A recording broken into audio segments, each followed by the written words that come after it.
Good morning. Good morning, traders, Good morning. fellow futures family, and Topstep team. Eddie's having a little bit of a technical issue right now. Just a little bit. My name's John. I can see Eddie. I'm here. But apparently he's having some problems. You all right? I've been having problems my whole life. Yes. Good morning, good afternoon, good evening. Welcome to TopstepTV for our opening call. And yes, you're at the right place at the right time. We're going to be lots of fun today. And of course, today is Friday. You know, I tell you, with issues like this, you'd think it was Monday, but yes, it's Friday. Oh, yeah. So it makes it just a little bit better. But anyway, yes, we've got lots going on here today. Today is Friday, the 27th. And we've got some, I tell you, gold right now. Gold prices today, if you did see that, taking a nice little run upstairs. We also saw crude making a run here also. Overnight news was, or actually today, we had some issues over in Syria. Some of our jets, or one of our bases was attacked, and there was a retaliation. So we got to keep an eye open on that. Also, we've got some earnings today, don't we, John? Yeah, we got some earnings in a largely, well, it's usually a long list. I mean, we're right in the teeth of the earnings season, but a lot of focus this morning on the petroleum industry. We've got Exxon missing in both categories. Chevron with mixed results. Phillips 66 also with some mixed results. We had Xcel Energy, which is a smaller company, missing on both, and then of course AbbVie came out also this morning, beating in both categories on earnings per share and revenues. So as far as the majors, that's going to be it today. You know, we don't have a lot of earnings at the end of the days on Fridays, so pretty much all of the information, even the economic information, is already out this morning. Speaking of that, the Fed's favorite inflation numbers, the PCE numbers, came out really largely as expected. The core year over year September in August was 3.9. They were looking for 3.7, and that's exactly what they got this morning. The core month over month in September, well, in August, it was 0.1%. They were looking for a little bit of an increase of 0.3%, and that's exactly what they got. The overall PCE numbers year over year in September, in August, was 3.5%. They were looking for 3.4, and that's what they got. The only one that they had a little bit of a miss on was the overall PCE. August, 0.4%. They were looking for 0.3% in September. It stays steady at 0.4%. So not a lot of major, reaction to this in the markets. What was expected was probably in the markets. So we've got a Friday with we're kind of freewheeling here. We're not going to have a whole lot of information or new things coming out. Of course, where the rising tension over in the Middle East has boosted crude prices. Of course, that's going to be something that's probably going to be ongoing, something we're all going to have to keep an eye on. And don't forget, make sure every day you pray for peace. It is Capital Preservation Friday. We were talking about earnings, Eddie. Amazon yesterday really smoked their earnings. The first quarter earnings estimate, they just blew it out of the water. And a lot of that profit and a lot of the earnings were coming off mostly the AWS, Amazon Web Services. It was about 12% higher than expected. So we've got, end of the week. If you've had a good week, of course, we don't want anybody blowing anything up the end of the week. If you're doing well, Capital Preservation Friday, I know we'll be done at 11 or 12 today, trading and everything else. And again, we're reminding you, if you're still trading at 2:00 on a Friday, you're probably chasing money. So be careful. Do make sure you can preserve that capital so you can do what Michael always says and always trade for tomorrow, which will be Monday, which I will be off, but I'll be back for Halloween. So maybe I can take my mask off. Well, Johnny, I tell you, what do you got for the kids coming to your door? We've got just little packages of chips and Chips. That's what we say. Cheetos and that kind of stuff. We That decided to go something different this year because I really don't need all that candy hanging around the house. I'm very low willpower when it comes to Snickers. And you know what I really like are those midnight Milky Ways. We have none of them in the house, so maybe I can not gain 5 pounds for Halloween this year. It's probably wise. I mean, I skipped the chocolate too. I mean, the kids like all that the gummy bear or the I don't know, all that sweet stuff. You know, we even got the dip and stick. Remember those? Yes, I do remember those. Yes, I never really got those. I didn't really understand the real allure to those when I could have a Snickers bar or something. When you can have chocolate. There you go. But yeah. So coming up, but otherwise, we got some action on the charts here right now. And I'd like to hear what you've got to say for us today, Johnny. All right. Well, we had the breakout to the downside day before yesterday. Decent volume, decent open interest, higher volume yesterday. The auction is presenting as relatively healthy to the downside, although I'm only giving it a B as far as a grade is concerned because we only added 3,700 in open interest on this continuation move to the downside. If the volume is building and open interest is building, it's more likely to continue in this direction. We didn't really build a whole lot of open interest. I'm looking at that open interest and feeling like it's a little bit inert, like there's not much power to it. Now, yesterday we talked about being back in this area of balance. I'm kind of looking at 41.44 as the low end of that balance. We got within a couple of points of it yesterday before the market closed and just kind of closed on its patoot. And yes, that is an industry term.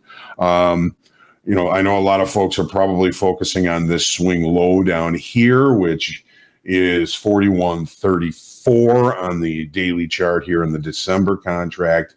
So what we're looking at is a full rotation from the high of the balance area to the low of the balance area. And I'm pretty sure, well, I feel like we've pretty much accomplished that. Doesn't mean that the market can't continue to move to the downside, but we've really kind of gotten our full rotation from high of previous balance to low of previous balance.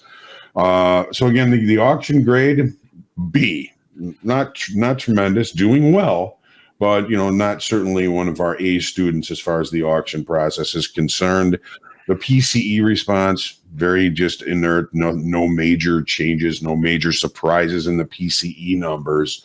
So let's take a look at the 30-minute chart and see if there's anything we're going to be able to use in short time frame in the market today. Well, we had the open with the gap. We closed the gap yesterday. Absolute 100% best trade location for a short yesterday was on that gap close. We rotated lower.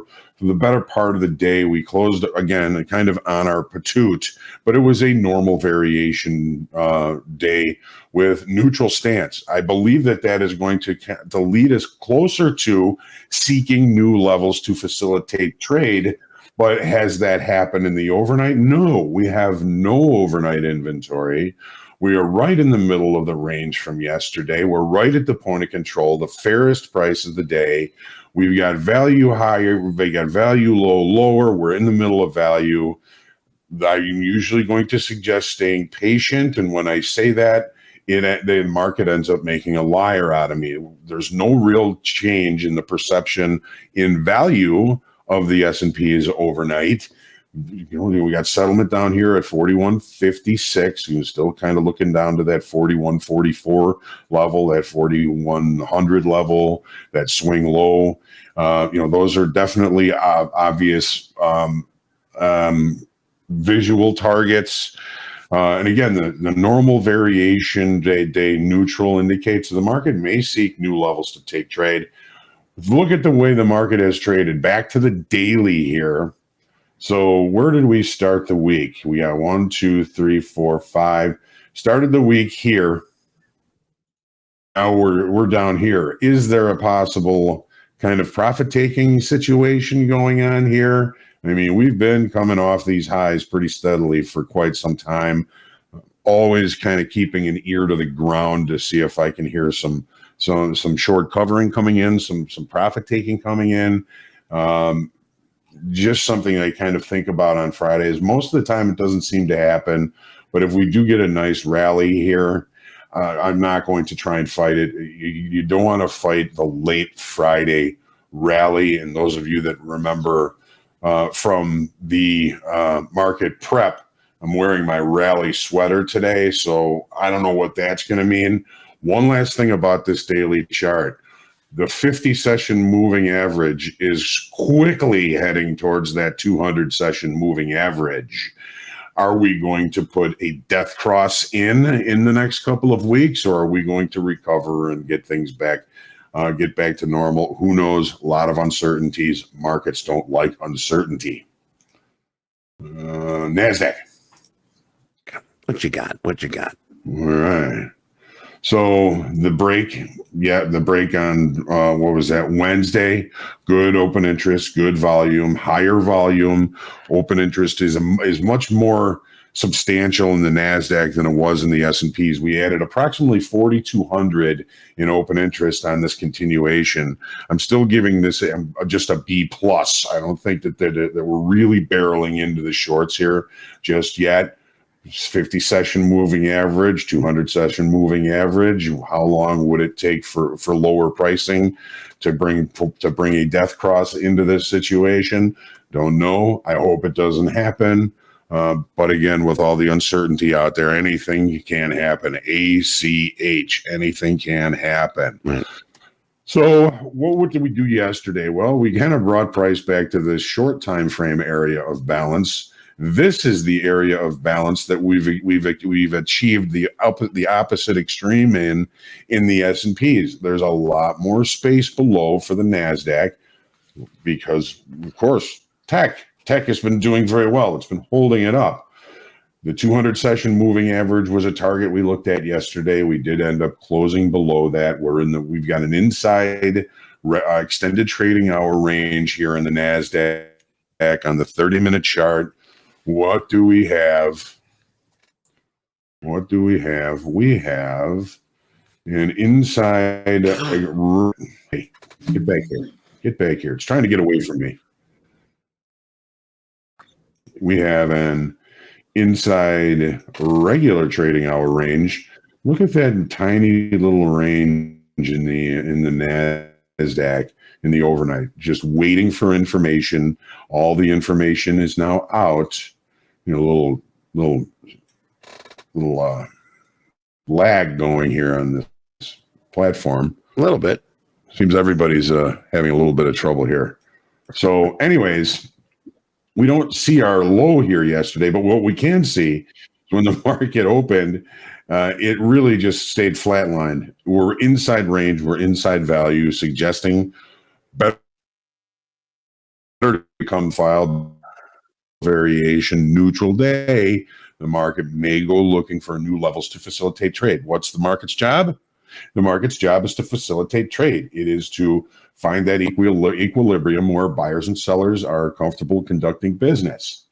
We'll have to see how this changes throughout the day. I'm going to move on to crude oil now and hope that this platform and my computer are going to make it through this. I don't know what's going on, but all right. Day 4 in balance, in range. This trend line here didn't really provide much opportunity, but it is the low of the session here so far today, the low of the extended trading hours. We've been having trouble holding above $85. This market, with everything that's going on and all the uncertainties, is seeking new information. If it finds new information, obviously, you know, there's going to be opportunity here, but the range bound activities, and we're right in the middle of it. The market is sitting here with our little, we used to call it like a tennis player, when, you know, the tennis player is in the middle of the court looking for the return to him and to be ready if it goes above or below. He's in the middle of it. So the market is really sitting here seeking new information. Yesterday, we added 11,000 in open interest. So there may be some trapped shorts down here.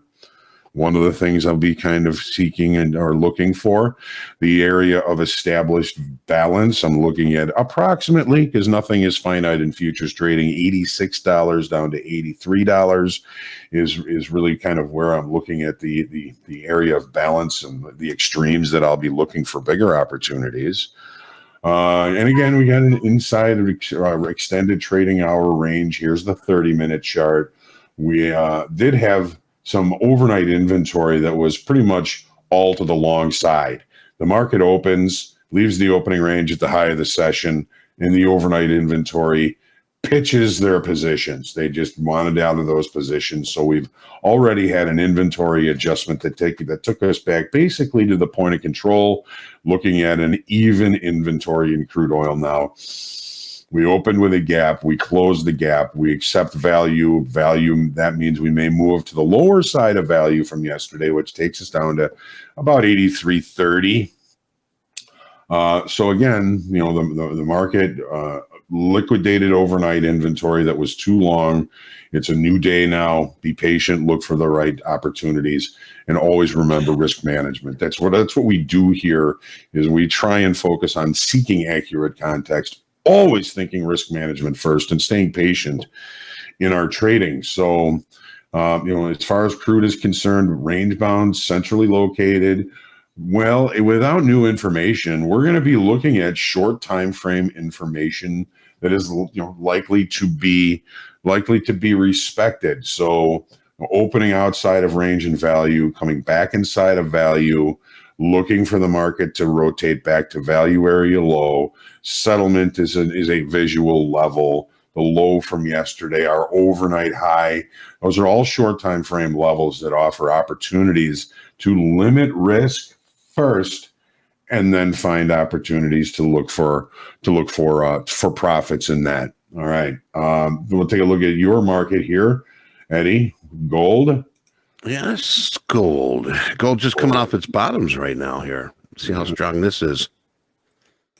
Yeah. So, range bound. This is what this tells me: short time frame balance, indecision, long shadows or wicks, short candle bodies, small ranges. We lost 1,300 in open interest on lower volume yesterday. I don't think that there's any major decisions that are being made here. Well, I'm looking for major decisions to be made around weekly kickoff high or weekly kickoff low. So largely, we're in short time frame control. We had a little less volume than the previous day. We're not putting up big volume by any stretch. So we're going to be looking for, again, levels created by short time frame traders that are more likely to be respected, because we have a lack of longer time frame participation in this market. A lot of folks waiting for information. Well, uncertainty, we're all well aware of that. And again, please remember, everybody, pray for peace for everybody. Yeah. FOMC meeting is Wednesday. These markets may just sit and wait and have all the participants adjust positions and hedge themselves for anything goofy that might happen, which is probably unlikely on Wednesday at the FOMC meeting. Might be more goofy to hear what Chairman Powell has to say at 1:30 Central on Wednesday after the release. So range bound, nothing huge, nothing big. Of course, now that I say that, watch something huge happen. Yeah, definitely. Yeah, right. So the market loves to make a liar out of me. Well, our overnight is largely inside the regular trading hour range from yesterday. The market is currently inside value, inside range. What is there a hurry to get into this market for? I don't see a reason to be in any big hurry to get into to gold this morning. Focus on the extremes. Value low from yesterday, overnight high. Not really going to be depending on too much on what's happening inside the profile today, because we're really inside yesterday. There's some pretty good excess down here. If we get the opportunity near the low from yesterday or value low, that might be kind of an interesting thing, because price got too cheap. Sellers backed off. Buyers took over. They also did the same thing yesterday. Will they do the same thing if we get that same opportunity down there today? profile, double distribution, or sort of. We had a distribution of volume here and another distribution of volume here. I think it's a true double distribution trend day because we didn't have any single TPOs left here, but it is two obvious areas of volume that accumulated. We tested down to this high volume node, the point of control. Did we test to this volume? Sort of. I mean, we've kind of been stuck here in repair, and if we stay in repair, watch the extremes after the initial balance is completed. So everybody just make sure you take your deep breath. Yes. Stay humble, creative, and centered in your trading today. It's Friday, Capital Preservation Friday. Yes. No reason to get all biffed up today. There's always more opportunities next week. We're looking forward to a successful and profitable trading day for all of you. So right. we'll see how that happens. Again, we'll be done pretty much here at 11. So we'll look forward to seeing you through then. And then again on Monday. Again, I will be off on Monday again, and looking forward to seeing all my ghouls and goblins on Tuesday. Well, as you say, Johnny, let's pray for peace by all means. This planet is in a spiral right now, so if you can, even if you just sort of take a time out and just send your best thoughts. But otherwise, yes, we'll be done here at 11, and it is Friday, and we got Andre coming on here is it Andre or MP? It's MP. Is it? Okay, right. Oh, there he is. Good. Okay, we'll be right back. We're going to take a few minutes, get ourselves some more coffee. John, you need more coffee? Yeah, I got pretty good right now. Maybe top it off a little bit, a little heater for it. But all right, get yourself your favorite beverage, and we'll be right back.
And back in the saddle again. Yes, we're back.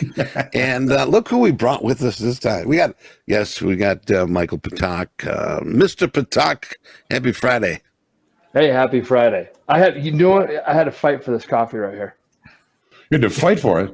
Oh my God, they're doing a National Parks Conservatory seminar over here in the main conference room. I'm at a hotel business center right now. Okay. I'll go over there. She's like, this isn't for the hotel. And then I go, there's coffee. I have a whole smorgasbord of everything laid out. I go, can I just have one coffee? She's like, no, I'm sorry. I go, one? She's like, we ran out yesterday. I'm like, What? $3 to go downstairs. We're out of oxygen here today. You had the greaser. Yeah, it's national parks. I'm about ready to be like, well, come on. I mean, a little bit of my property taxes pays into this. I'll make a donation. There you go. Yeah. So that's my morning so far. Business center. Melinda's in here. Very cool lady. Yeah. So everybody say. All right, Johnny. Let's get the ponies in the gates. Let's get the ponies in the gates. T-minus about under 3 minutes here before we hit the bell. So any ideas, you guys? What's going on here today? That's what I was just going to ask Johnny. Johnny, points of control, all that kind of. No, that's saves me the breath. Well, I gotta say that short you had at the gap close yesterday. I told you that was the best trade location for the day. Yep. Bam! That was the best trade location for the day. I think today's going to be much more difficult to find the best trade location for the day, Michael. We don't have any overnight inventory. We're opening in range and in value. We had a normal variation extreme day. It's Friday. We've got FOMC on Wednesday. This PCE numbers came out largely as expected. We've got most of the earnings that are due out today are already out. So opening in range and value in this regard usually tells me I'm probably going to find better trade locations as the day goes on. So my goal today is to try and remain patient. But now that I've said all that, Michael, the market likes to make makes a liar out of me, right? I love that line. So we'll see. As far as levels this morning, of course, overnight high, overnight low, which are very close. It was a very narrow range last night. Will be interesting. I like the overnight high because it lines up with the value high from yesterday, which is approximately 14,337. Okay. And our overnight high is just above that at 14,343. So a $6 range right up there against that overnight high. Personally, if we get that opportunity, I'd let the market go above the overnight high. And if it can't maintain price above it, that might mean rejection of the overnight high as well as the value area high from yesterday for a rotation back to maybe the overnight low. A rotation all the way back down to the value area low would take us all the way down to 14,179. But it's Friday. One thing I do want to mention to you, we're just opening up here. We got the opening range here. Okay, so there you go. The trolley's here. Late on that SOB. The trolley's here. Yeah, it is. Okay, so levels up here again are the 4-3. Hold on, and the 300 handle is higher than this. Right. So and the NASDAQ, our overnight high is really my first kind of focus this morning, which is 343.50, 343 and a half offer. 343 half. And then underneath that, okay, we're right above, or right getting there. Tilt's not showing anything yet. 58, 64 is. There's the down value high at 39, 339. That's TPO value high from yesterday. Both markets are still in the opening range, the first minute of trade. Got it. 21s. Okay, 817s. Yeah. Okay. All right. So far today, it seems like it might be a good idea to start drinking early. Yeah, right. We do like to call it early. Tips of the day are on tips of the day. I don't know if we have one for today yet, but definitely tips of the day on Friday are early to bed. Hold on, no. What is it? Late to bed or early to stop trading. There you go. Yeah. Yes, late to bed will be tonight. Early to stop trading will be now. So it's early to stop trading, then late to bed, but that doesn't have the rhyme. I like that, Jack. Well, Okay. looking at my gold here, we're getting close to the SMAs here now. Earlier this morning, I thought this market was going to hit our settlement from yesterday, 1997.40, and my play was wrong here, so I took a little hit earlier. But I'm sitting on my hands right now. Yeah. I mean, it's almost similar to what we're looking at in the equities here. Market opened in range, in value, overnight high looms above, overnight low is largely taken out. So, value low from yesterday, value high from yesterday, and the overnight high, which lines up nicely with yesterday's high, are kind of more of the levels that I would be looking for opportunities. But again, it's similar situation. The market opened in range, close to value. Better trade locations are likely to happen later on. And, that said, again, the markets like to make a liar out of me. Just see how it runs here. Yeah, see how it runs up here. So it's at the 35s. John, how much of this do you think is exhausted from the week of just like holding the markets trying to hold themselves up? Dude, you read my mind, because you're just looking at the S&Ps, for 2 straight weeks, it's been moving to the downside. Are we getting a little bit too short to continue to move lower? I know that can be a confusing statement, because we all know this is a zero-sum game. There's an even number of shorts versus longs. How can we be too short? Well, that comes in time frames. The shorter time frame speculators, if they're holding a lot of profits here today, and we can't continue a move to the downside, we may see a short covering rally, a profit taking rally at some point. And if there's one thing I've learned, you don't fight a late Friday rally. No. So in the S&Ps, I mean, this box has been here for months. We're returning to it and accepting back inside it. We look for the market to rotate to the low of it. What did we do yesterday? We rotated to the low of it. Now, everything is, of course, a zone. It can go through it. Anything can happen. But the expected movement when we reaccepted inside of this was to the lower end of it. We've gotten there, if you ask me. So now look at the NASDAQ on the daily chart. You got, the similar situation, but always just a little bit different. Here's the daily chart. We know we've been coming off those highs for quite a while. For a couple of weeks now, we've been moving lower over time. Are we getting too short? This little stutter step here was kind of targeted yesterday. This area here is that same area of balance that we see in the NASDAQ, but we haven't gotten there yet. We haven't even reached. What's the level? The level is just way lower, Michael. This is like 13,556 down to 13,062, that kind of thing. Yeah. We know the NASDAQ has been held up better because a lot of the tech stocks are part of the NASDAQ, part of the S&P a little bit too, but most of the tech are in NASDAQ. So the NASDAQ's been holding up much better. Jack, do you have my screen up? I certainly can. I might have 2 screens. You said you you were showing one from, I thought, yesterday. I might have that computer still running. I don't know. But I got one right now. John, while you were talking, I got short 47s.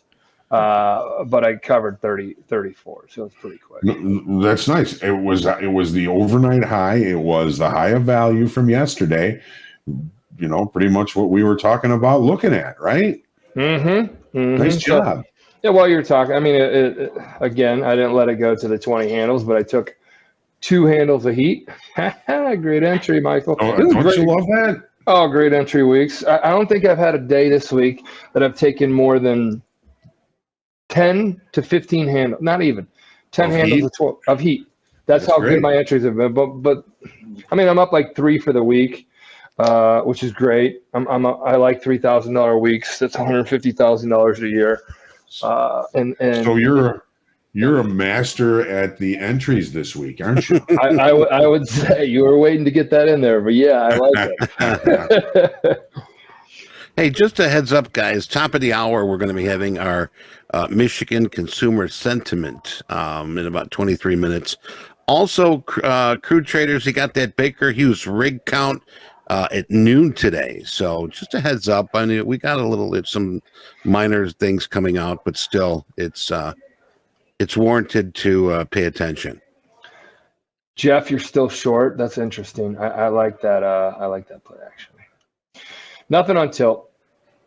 Do you have my screen, Jack? I'm wondering if it works on my laptop. Yeah. Well, I have ways to do it. It depends. What I see is your screen from yesterday, but it doesn't appear to be moving. Oh wait. No, that's not. That's yesterday's screen. That should be, unless I left it on back in the office in Aspen. But I should have a new one that I just did right now. But if it's using the same link as the one yesterday, I don't know if it trumps that. I don't like using that, but maybe. Let's. Why don't you disconnect from that link and then try it one more time? okay. I wore my rally sweater today. People who watch the prep used to call this the rally sweater, but it's so warm and cozy. It's a little bit warm. Tis the weather, we're getting there. Yeah, getting there, but not today. You got the windows open and everything, and just kind of getting a little hot here. Okay, let's try this. The stream ID you're publishing. All right. Well, so far gold has hit the 50 to 100 SMA. Sort of hanging around the 94.40s right now. Crude right now pushing lower, matching some new lows. Sorry, Eddie. Jack, I need a new link. It says if I'm using it, then it doesn't work. That means I left it on. Okay, let me see what I can do. Well, maybe that one even shows it. I don't know. Does it show? Is it moving? That would be, the computer's probably in sleep mode. Yeah, no, it's just like frozen.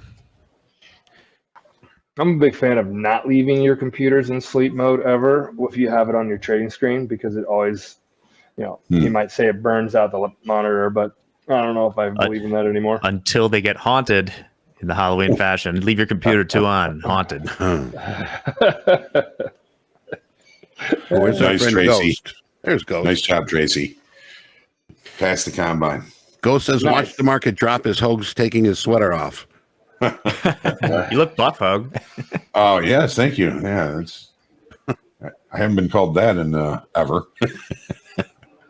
Hoag buff. Well, folks. My goodness. Okay. Some of my stuff's not refreshing, and this is how you do it. It's been a weird computer day, hasn't it? It has. It hit me. Well, yeah, this morning.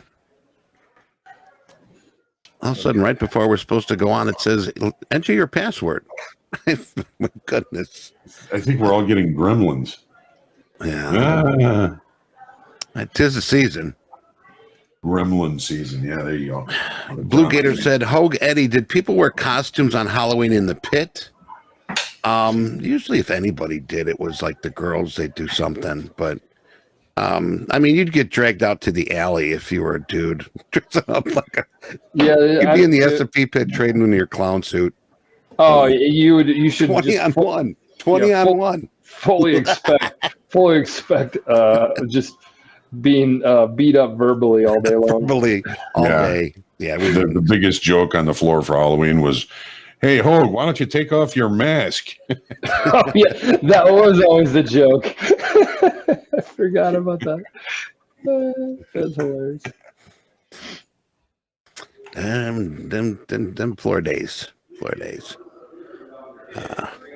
Never seen me in a hat.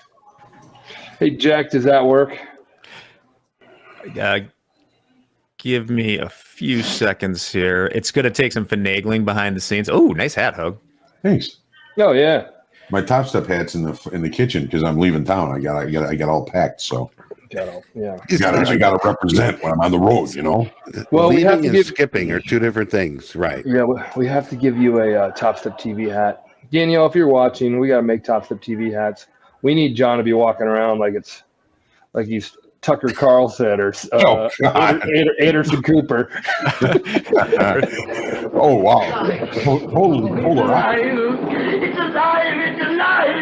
It's alive. That's what we need. We need some. Okay, so selling rips still seems like to be a play here so far. So yeah, not I mean, really. what are we looking at here? Are we near the overnight low in the Nasdaq? I'm kind of focusing on your trading here because you are the No. master trade enterer. Well, then you can help me be the exeter. The executioner. There you go. So S&Ps are testing overnight low. Nasdaq is not. There we go. Well, I guess he was right. Ghost was right. You take your sweater off and the market breaks. Right. Keep going. I swear. Yeah, Don't crude. Take your shirt off and see what happens. Don't stop there. Hold on, I got to get short and don't stop there. Right. Yeah, and when you want to get out, I'll put the sweater back on. That's time to get out. Get along. God, I wish that was true. That would be genius. I wish I wish something there. You could just press a button and the market would be, wherever you wanted it to go.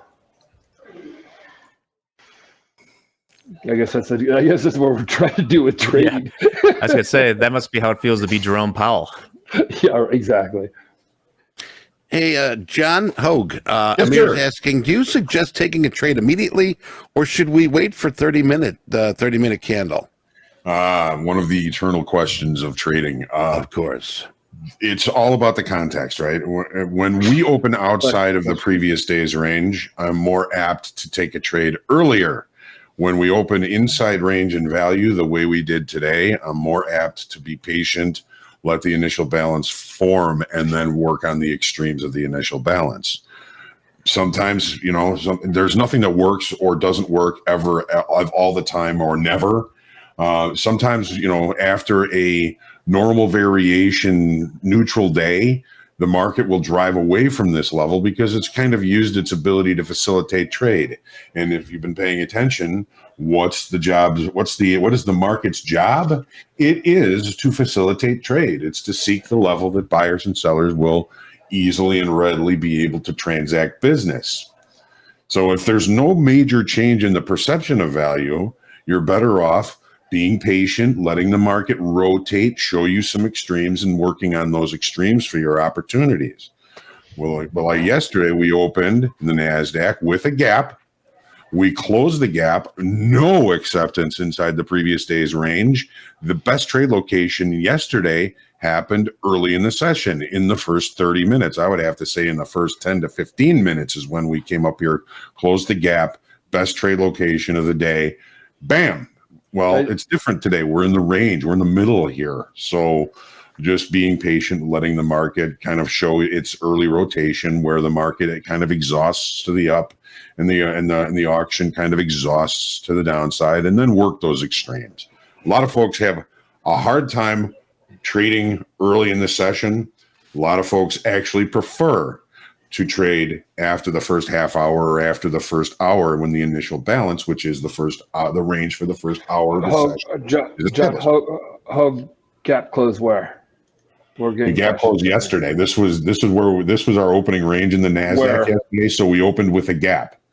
Where? In other words, the market opened below the low of the previous day's range. The low of the previous day's range, 14,444. 14,440. The market opened here down at 14,422.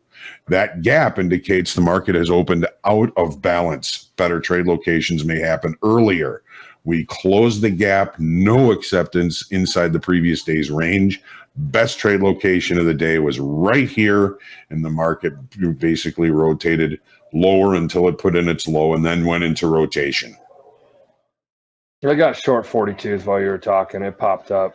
See, you get to do all the trading because I'm doing all the talking. Yeah, I'm up. And I have a gift for you. I'm out now. Okay, your charts are up there. My charts are up there. Yeah, I like these $500 pot starts to the day. So you guys can trade however you want to trade. I like to grab, until I get 500 to 700, and then I'm going to start to get a little bigger with my position size. Hey, is Amazon NASDAQ rises as Amazon? Is Amazon the one holding NASDAQ up right now? I'm assuming. Amazon killed it yesterday. Yeah. Absolutely killed it. They smoked their earnings, and a lot of it was because of Amazon Web Services. Like Amazon Web Service profits were up like 12%. in the third quarter. I know the bill that we get. Yes, I'm sure. I'm sure. Ooh. Yeah. Yeah. Oh, hey. I mean, oh, hey, what? Computer's still being weird. Okay, so 46s. I got short prior at 47s and 42s. It got quickly out. Boom, boom, boom, boom. 10 hands, 10 hands. So nice. Yeah. You're done. I'm patient. You're Patient. done. Yeah. Patient. Tilt 65% long. Little excuse me, a little heavier. 46% or 50% long in the NASDAQ. Sorry, NASDAQ is 48% long. Yeah, okay.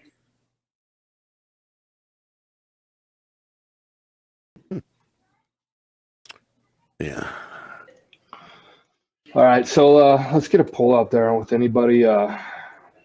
What's a good poll we could go right now that you guys? Okay, Why don't you guys ask the questions on the poll, or Hogue do it? Help us out so we can understand what you guys are liking. Go ahead, Hogue. Where crude is right now, will it reach $95 or first, or $75 first? Yeah, it's Goldman talking about that 95 level. And I like that. I mean, if we get hit again here, they're looking at 20% higher. So what will happen first? $95 or $75?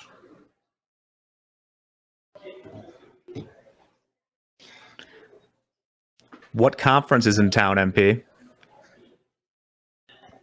What conference is? Oh, the National Park Conservatory something, which really I still have this little like bug of annoyance, just because right there is a whole thing of eggs, a whole thing of bacon, a whole thing of muffins, a whole thing, and at the very end is 2 or 3 huge things of coffee. So I go walking over there, and the lady goes, "Hey, you can't be here, or this is for national park only."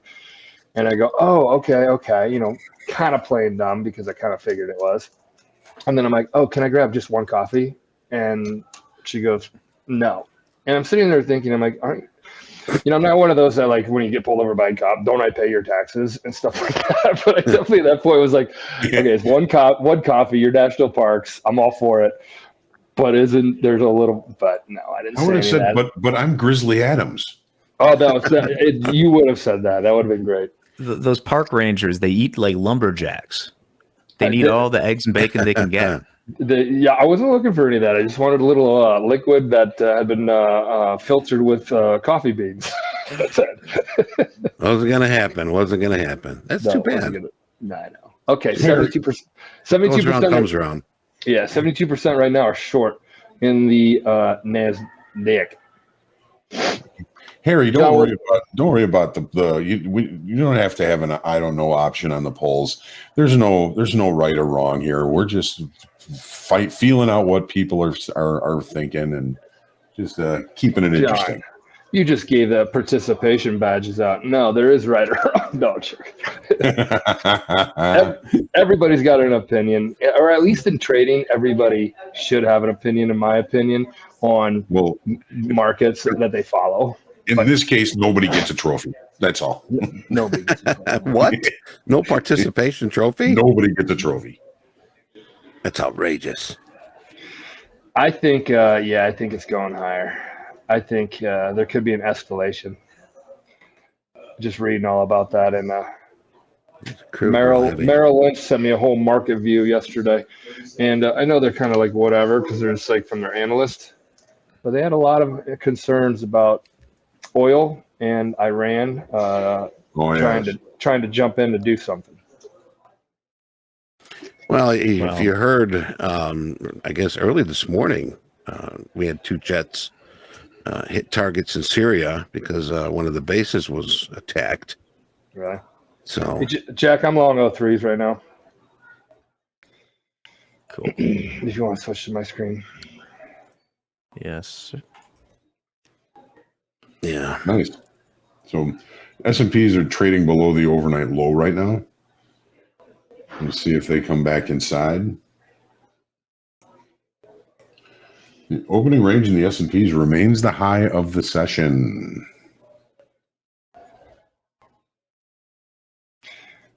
You know, John, you gave us those numbers, 95s or 75s. Yeah. I mentioned Goldman Sachs. They retained the first quarter 2024 Brent crude price forecast at 95. And they're talking about this baseline being raised by about 5%. I mentioned the 20% earlier, and that could be sort of tipped off with the the strait that they got there of, or how do you say, Hormuz? Hormuz. Yeah. Hormuz. Yeah. Right. And if that's blocked, then we're going to see something that we probably don't want to see. So that's like 17% of global oil production. That's where that's the transits for that. So we got to keep an eye on that. Okay, the first 22 minutes up $735. So guys, I'm just kind of teaching you a bit on, and when I talk, guys, I want to preface everything. There are better traders, hundreds of better traders in Topstep than I am. So like I'm just here to talk trading now, and it's hard to get some of these funded traders to come on here. It makes total sense. They're focused as hell. But I'm just talking about myself. So when you're like, well, you're not putting up that, or you're doing this, wait for Hughes to come on here, or the updates on tap on the shoulder. So just so you guys all know. But I like to, and you could always size up. These are all one lots. If you call these 3 lots, then you just times this by whatever. But now is at the point where I built the cushion, 1 lot, 1 lot, 1 lot. Great entry, great entry, great entry. You can see my entries at the top right here. First one of the day. Who cares about time? But it was when I started. I'm not going to open this all the way up. Live trading, boom. In, out, in, out, in, out. Long or short cover, then got long. So I am liking the fact when I look at this right away, I'm like, okay, I'm not stuck one-sided. Because if you see all this where you're short, where you're long, cover, I want to kind of share with you guys, we see this all the time with traders that then get stuck in that one position, one bias. and you just looking at your order sometimes gives you a little bit of an idea on where you are at bias-wise. And if you're able to be flexible with that, that's kind of a in my opinion, a good tone to set for the day, because you're not sticking on one side. And I go back to John. Remember when we were looking at that floor? It was last week or the week before, where we were looking, and then the floor just fell out from underneath us when we were both getting long.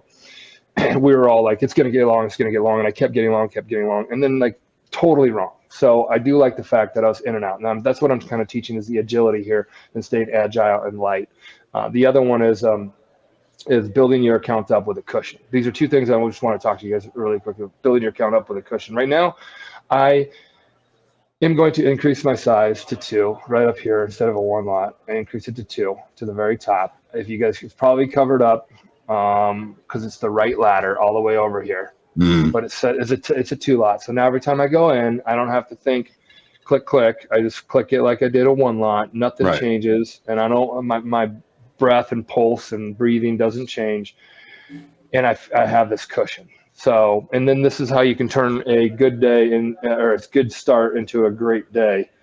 Now, if I do bust out of this, then now I'm really kind of getting back down to scratch. But it's worth the risk when you're seeing the market well. That's just kind of my 2 cents on how to ease into your day, how to start with a cushion, and how to size up to put yourself into, which I could say if I trade this well, it could be a $2,000 or $3,000 day. Now, if I come out right now and my next losers are right now on sized up, unlike my first 3 were winners, then we can quickly be in the hole, but we're not going to be in the hole that deep. So that's my lesson right there. Is that's what I'm thinking about, and that's to me called account management, because my risk management's already put into place. It's 20 handles target, 20 handles stop, and look for great entries. Huh. So that's 5 minutes remaining. Hey, we got that number coming out in 3 minutes remaining. Sorry, had to get that in there, Mike. I was done. I wanted to kind of let you guys repeat that again. Okay. All right. So when I was 6, no, I hope you guys got that. If not, just record. Pull this. Let's go back a minute. Michigan consumer sentiment coming up. We just bounced off settlement on the S&P. Just so everybody knows, we have this return to settlement talk that we always say. If Amazon's buyers are getting tired and all the buyers already came in, John, then you're not going to have the push up in Amazon, which is such a heavy weighted market cap on the index. I don't know. Does that mean the NASDAQ finally follows the S&P, or it comes? Well, I mean, right now, I mean, the S&P has the high of the day as the regular trading hour session high. Couple other things. I saw Rooster, and I think somebody else also mentioned that the high of the regular trading session today is at the low of the initial balance from yesterday. This is where the market began to extend the range to the downside. Doesn't hurt that it's also the TPO point of control right there, which, close enough for rock and roll is within a few ticks of that. So we did test to it. Opening range, the low of the high of the session. It's going to be hard for me to look for opportunities for longs, except now we're finally getting the market to come back inside the overnight range. Yeah. There's the value low from yesterday. If it can't hold below there, then we could see a rotation to the upside. Yeah. Okay. So I got questions in here. I thought Topstep didn't want people scalping. I'm taking 10 handles out of the market. That's not scalping in my opinion. That's not a scalp. That's not a scalp. We had people being like, in out. I don't want that. We're not going to back you. Go somewhere else. Because you get such a high commissions, and you can game the simulator. Back in the day, you could. You can't do it anymore. So we put a minimum bracket order for anybody who want to do brackets, and there was just a lot of folks that were trying to play this game. So don't play that game here because you're really not. But just follow the rules is what it is. So 10 handles is not a scalp. 5 ticks, 5 ticks, 5 ticks, 5 ticks, 2 ticks, 2 ticks, 2 ticks. That's a scalp. So you can say 10. You can say, well, the time period you only held that for X amount of time. Yeah, to me that's welcome to the NASDAQ. Well, I mean, you think about it, Michael. I mean, true scalpers in the trading pit, we're working the bid and the offer. 1 tick difference. Mm-hmm. You get it bought on the bid, you tried to sell the offer. Couldn't sell the offer, you hit the bid. Now, there's HFTs, algos that are doing that now in electronic markets, but they're co-located. Their servers are right next to the exchange. They're faster and have no emotions. So if you're going to compete, John, hold on 1 second. Numbers coming out because this is getting super thin. If you guys want to pull it over my screen, Jack, numbers coming out. See how thin this is, guys? See how thin? Expectation 63, prior 68.1. It gets thin like this because you have all these computers shutting off. Eddie, go ahead. You got the number. Okay. All right, just keeping an eye here. It didn't hit yet, but we'll find out. This is for October, by the way. And just a reminder here, we got the Baker Hughes rig count for you crude traders, high noon here. I'm going to let this one play. See how wide this gets? Boom. Okay. See how wide this coming gets? in at 70.6. I'm sorry, 63.8. So just a little better, a little higher. I should have not have done that. Keeping an eye on that. And higher than expected reading should be taken as positive bullish for the dollar. For the dollar. What's that For the mean? dollar. For the Georgie. I quickly blew out of that one, getting stupid. Stronger buy stuff. Yep. But it doesn't mean we're not still in inflation. I don't know why I put that on right after. It was sitting there, and I thought it already kind of digested it in a way that it didn't matter too much. I liked it from the long side. I still like it from the long side. Well, you may want to wait until we have an opportunity to test the overnight low in the NASDAQ. That overnight low is 14,270. Okay, I'm long right now again. Would really like it because I thought that'd be a good pullback. I was liking the longs up there. I like the longs still.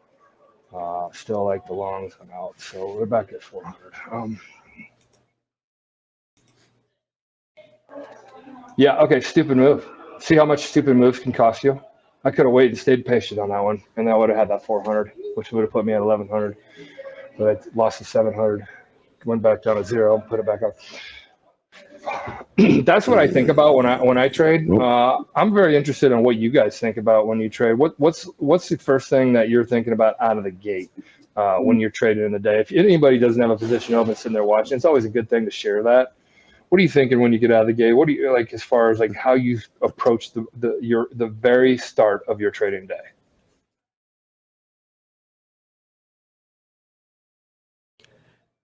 Let's see it. Well, speaking of Merrill Lynch and long stocks, MP, saw this from the chief investment officer of Schwab, actually, that while the Wilshire 500 as a percentage share of GDP, it's gone down a little bit, but we're still well above anything that's been in the past. Really? So stocks are still pretty expensive by that metric. Just something to remember. Thank you, Jack. This is awesome. I love you pulling this because we get to hear what other people think. That's like a long-term thinking too, right? Just so we're on the same page. Yeah, that's not something. It's not something you want to. Exactly. No, you're not taking day trades on like, oh my goodness, this macro trend is a percentage of GDP. Got to sell now. It's just something to consider. I mean, like I think about a lot about how incredibly up the NASDAQ has been over the past 10, 15 years. Astounding growth. So it's something that's always in the back of my mind. Okay, I want to get long, but I don't. I want to get short now because I want to get long, but I don't. John, where's a good play? Okay. Yeah, let's take a look. I mean, yeah, there's no positions on right now, Fonz. If you look on the screen, right in the middle above, it's going to say Hogue and Michael. Michael's up 4 right now. Hogue has no position. I haven't done anything. I just did something. What'd you do? I got short way too up and early. Leave a stop in or something? No, I got in. Okay. I got in and it went in my face right away. So that was a really, Were you short? really bad entry. Yeah, I was short. I thought we were going to stay, but I thought we were literally going to stay below settlement with the S&Ps, and I thought we were going to go test the lows, and I thought all those kind of things that were dead wrong because look how fast we have rallied out of the gate. We were just below settlement in the S&Ps. I thought there'd be something because I don't know if you guys can hear me, but I was also thinking we gave it a college try with trying to make new highs. I hear you. I mean, I don't care. I mean, it's like, that's my way of thinking. And I'm so dead wrong that. Yeah, Ant is frozen. How about YouTube? I'm looking at YouTube right now. Watch the delay. Bulls and bears, am I trading like you? Hey, it's okay, guys. I'm glad because misery loves company in this business. And you are not miserable when you're down money unless you blow your loss limit, unless you're starting to trade like you're just shooting from the hip. All right. They're saying that we can hear everybody. Thank you, folks. Okay. Size down, Michael. I go back to a 1 lot now.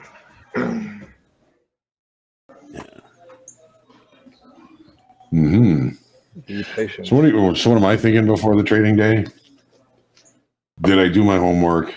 Do I feel like I have good context in the market? Are there any special situations that I need to be paying attention to? Will I respond when I need to? Hey, Michael, how much risk? I'm sorry, John.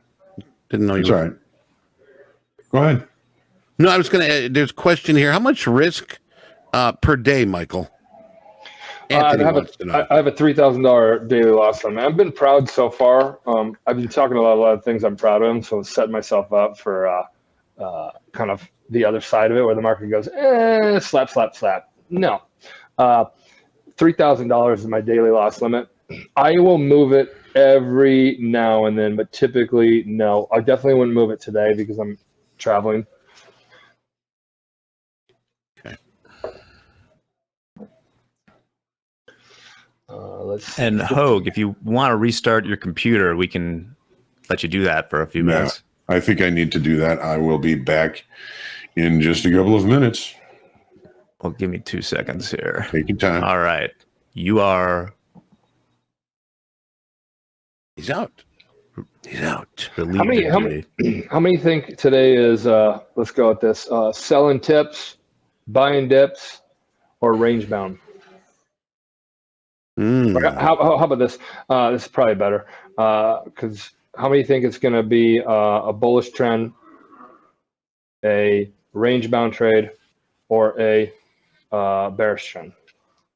Let's put that one. You want that in a poll, or are we just going to post it here in the chat? Let's put it in a poll. There's 3 options here. I just right. want to understand if there's anybody thinking it's going to be directional or anybody thinks it's going to be sideways. All right. We had a poll at prior 95 or 75 crude. We had a little over 60% saying 95, and the balance at 75. So seeing that here right now. Missed that entry. That would have been nice. Like that. Tilt's getting a little heavy to longs up here. So longs are starting to show up in this area. That's pretty interesting. I don't know if it's a big number. 85. I'm looking for 70s or 85s. 70s or 85s up there. Oh. 40s. So full disclosure, Michael, Casey's asked me to do something that hopefully will help with all the lag stuff that's going on here. Mm-hmm. I'm going to restart the Ant server, but when I click this button, I'm not sure what's going to happen to this stream. I'm really hoping it stays. Okay. Okay. You ready? 3, 2, 1. Same. Yeah, we're still here. Yeah, it wouldn't let me unclick it though. Oh, Well, he had to call the president to get the codes for the big red button. Yeah, administration. It's like the HAL 9000 or something. It just won't let me kill it. Sorry, David. Okay, Michael, have you noticed that?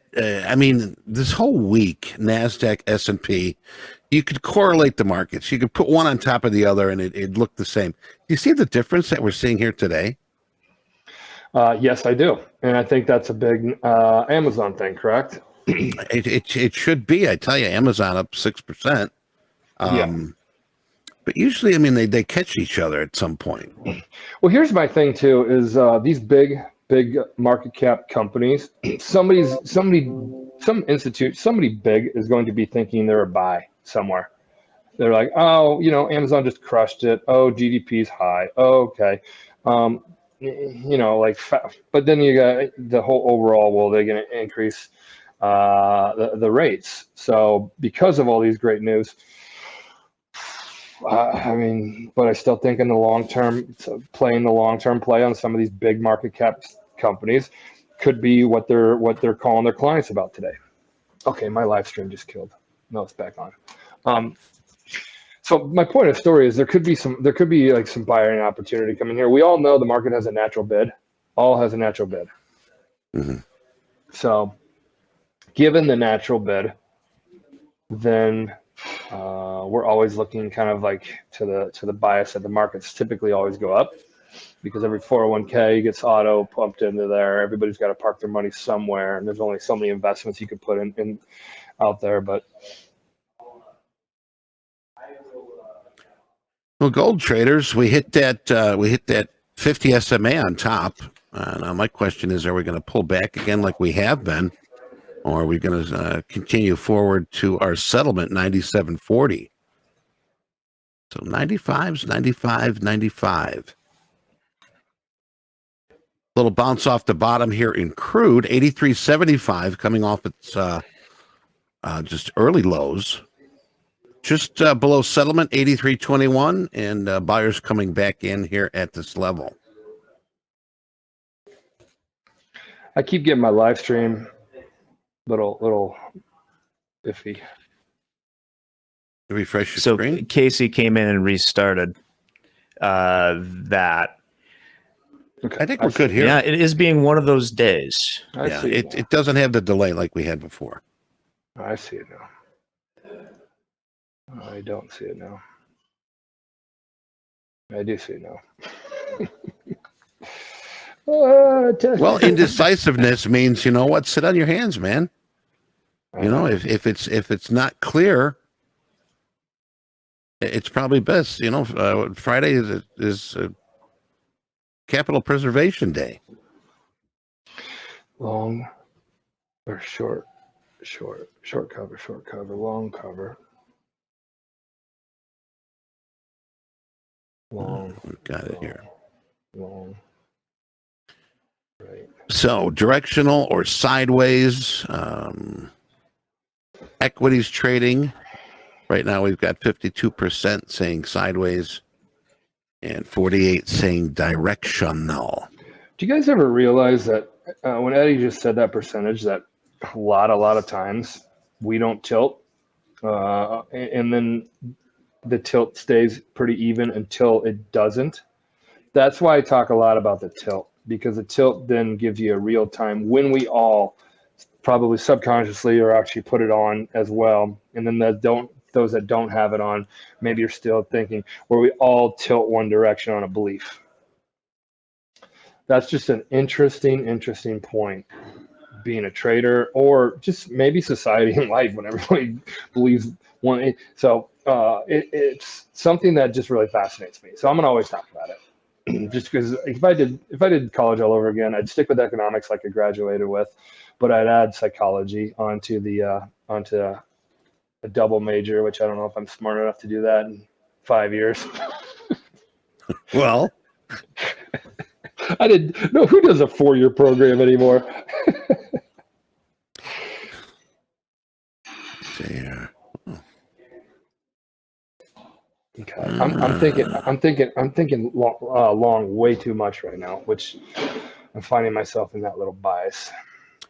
Well, CNA Minivan says Michael is like me trading. Just flip a coin. Well, you can't really just flip a coin. Ooh, no, I'm definitely not flipping a coin. Yeah, they want to do that, but No. we understand what you're talking about. You're not. You're sort of on the fence. Not too sure. Well, guys, I have a flexible bias, 100,000%.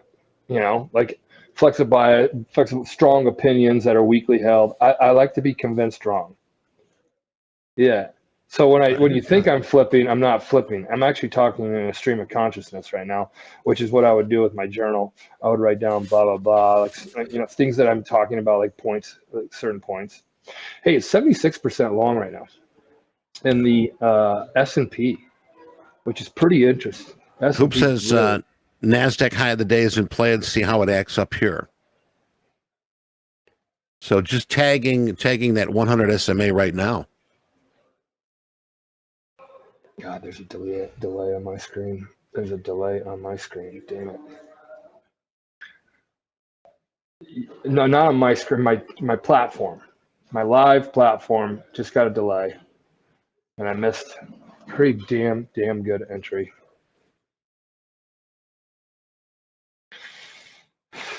Johnny, I can't see you. Michael, can you see John? Okay. God bless it. That was a great entry, and I was short 65s, and I went to cover because, my God, it's four handles off it. Hey, so Mike's talking to himself over there. All right.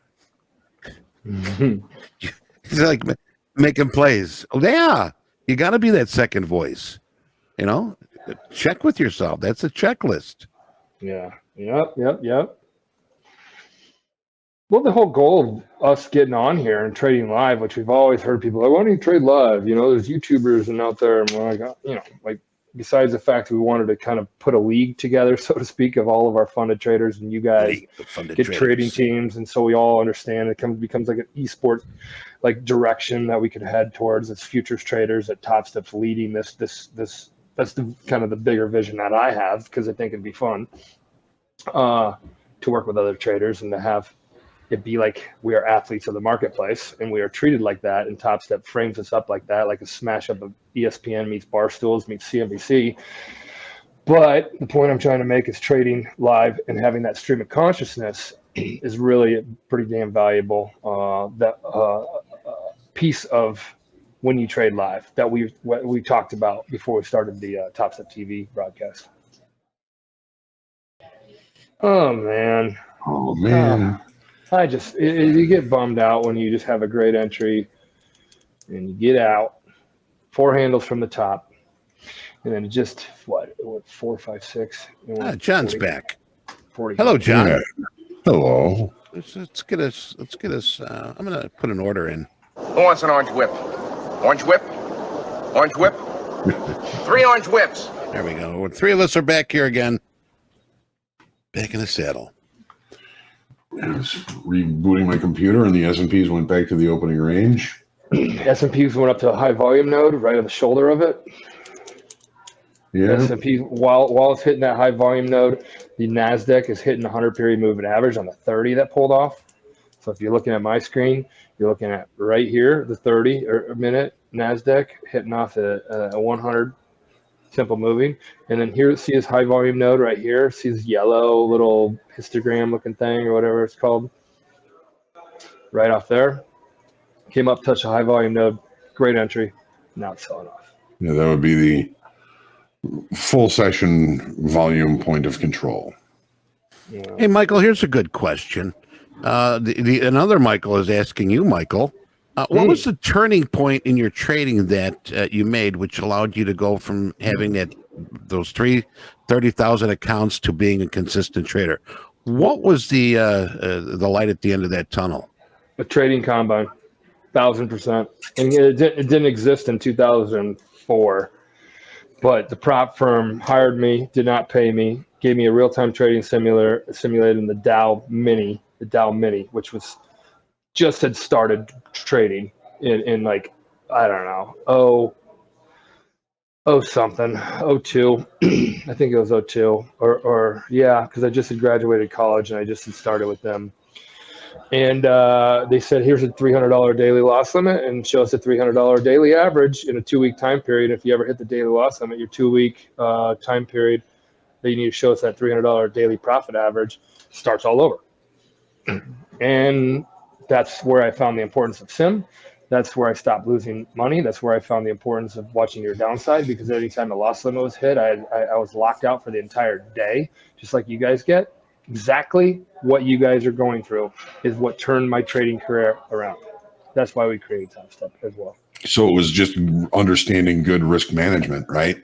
1,000%. Because once you guys go to your personal brokerage account, you put your kid's college fund in there, or you put whatever discretionary money in you there, and hopefully you're not borrowing money from anybody or taking second mortgages out, which I've heard before. Then you start losing and you chase that money. And right. When you go to the markets with no experience in capital, what do you end up with? You have no experience in capital. I was going to flip.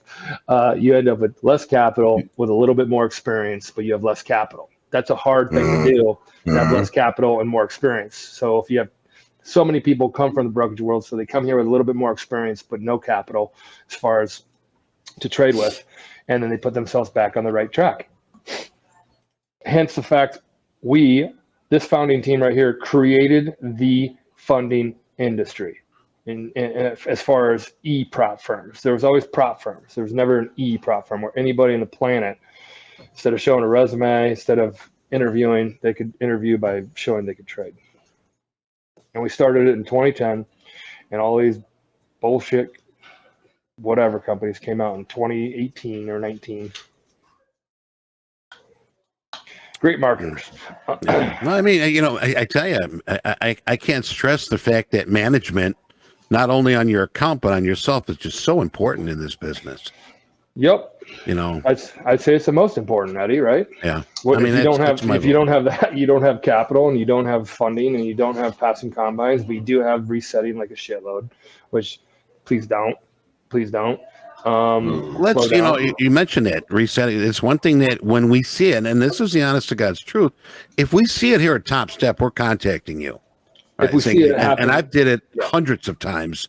Yep. Where I've called somebody that was just using I call it the crutch. Okay. Yep. If you're, using too many, reset after reset after reset. We would contact these people. Maybe you were one of them. Maybe somebody here in the, in the chat got a call from one of us. Mm-hmm. Mm-hmm. And what's great about it, guys, is Eddie, me, Hogue, we would reach out to traders. And you got to ask if you go anywhere else, and even to a personal brokerage account, everywhere. Topstep is the most attractive, supportive, and helpful platform if you would like to become an active trader that is growing each and every day.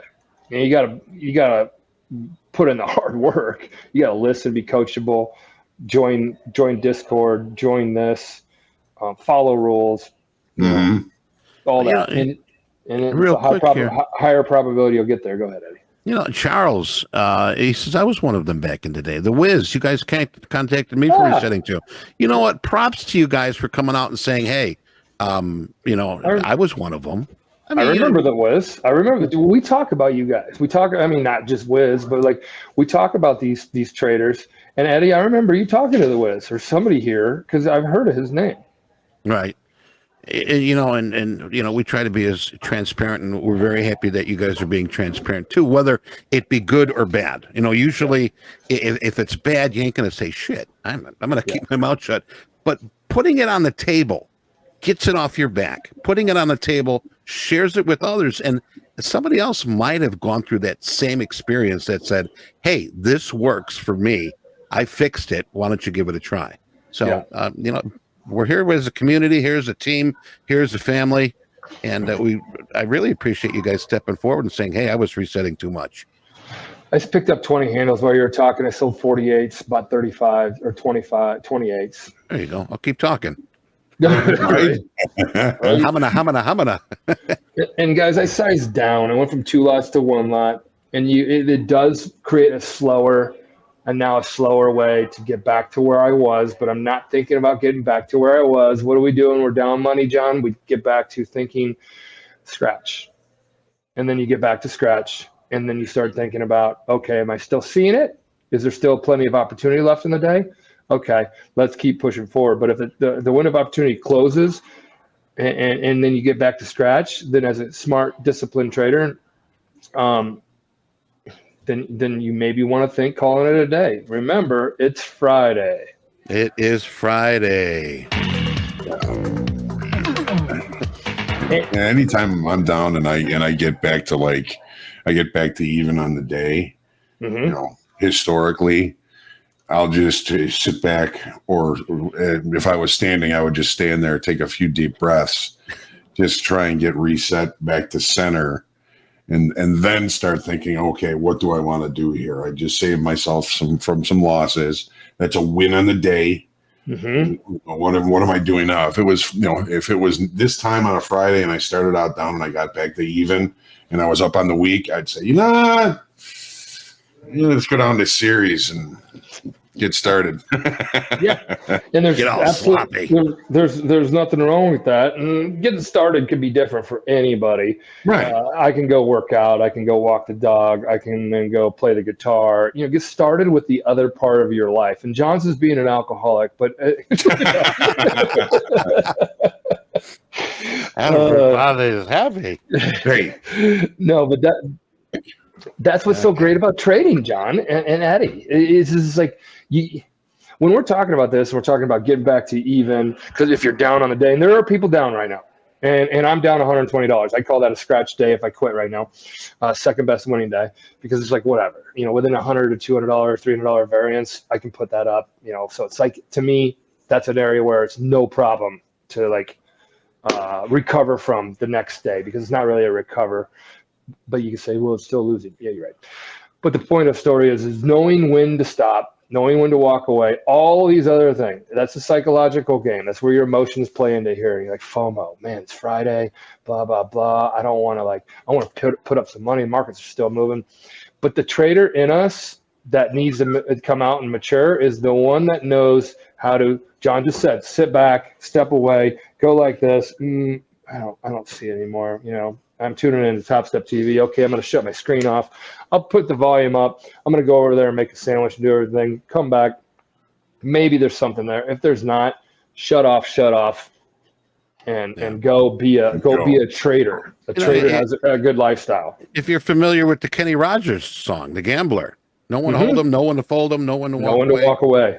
And I mean, it works. It works. And another thing too is when I have a trade where I'm in the hole and I get myself out of the hole, I'm looking to just get beyond flat line, the water line. I tell you, it's like when you ever sit in the chair and lean back, and all of a sudden you catch yourself. You're like, oh my God, whoa, Jesus, oh my God, I almost fell over. I'm sort of like that. I mean, we're all different on how we sort of react. So I tell you, if I can get back to just flat, I'm very happy at that point. Yeah. I think because I wasn't seeing the market correctly. 100%. What do they say? The only thing we all do, we all put our pants on one leg at a time. Well, I don't know if we all do, but like there is a point in the morning where we all start a certain thing, but like we wake up. All right, cool. But then once you wake up, your day is way different than mine, and Eddie, your way is, and everybody has a different path that they take until they lay their head back down, which we all lay our head back down. So there's two things that we pretty much do unless you have to sleep or else you die, right? If you don't ever sleep. First thing I do is make my bed. Yeah. Make the bed. That's it. Good boy. Johnny, I used to do that, but now I don't really do that. My wife is a little bit more of a. Donna loves the fact that I do that. She's like, you always make the bed. Like, you get the day started, right? Brush your teeth, take a shower, whatever. Get ready. Three accomplishments done: the bed, brush your teeth, and shower. You are spick and span, tie and tidy, and ready to go. Yeah, and all that before 6 o'clock in the morning. Hold on, even if you wake up, even if you wake up laying in the curb, you're looking for a bed to make, right? Yes. Yeah. Grab a bunch of leaves and use those as a pillow. And we got. I made a quilt. Make the bed. Did it in military school. My wife hates it when I make it. Comedy. Can't bounce that nickel off it. All right. Hey, John, I got a question from you from JP Rivas. Sure. How important is the overnight volume profile and the overnight market profile? All right. Here's my take on that, and everybody has their take, right?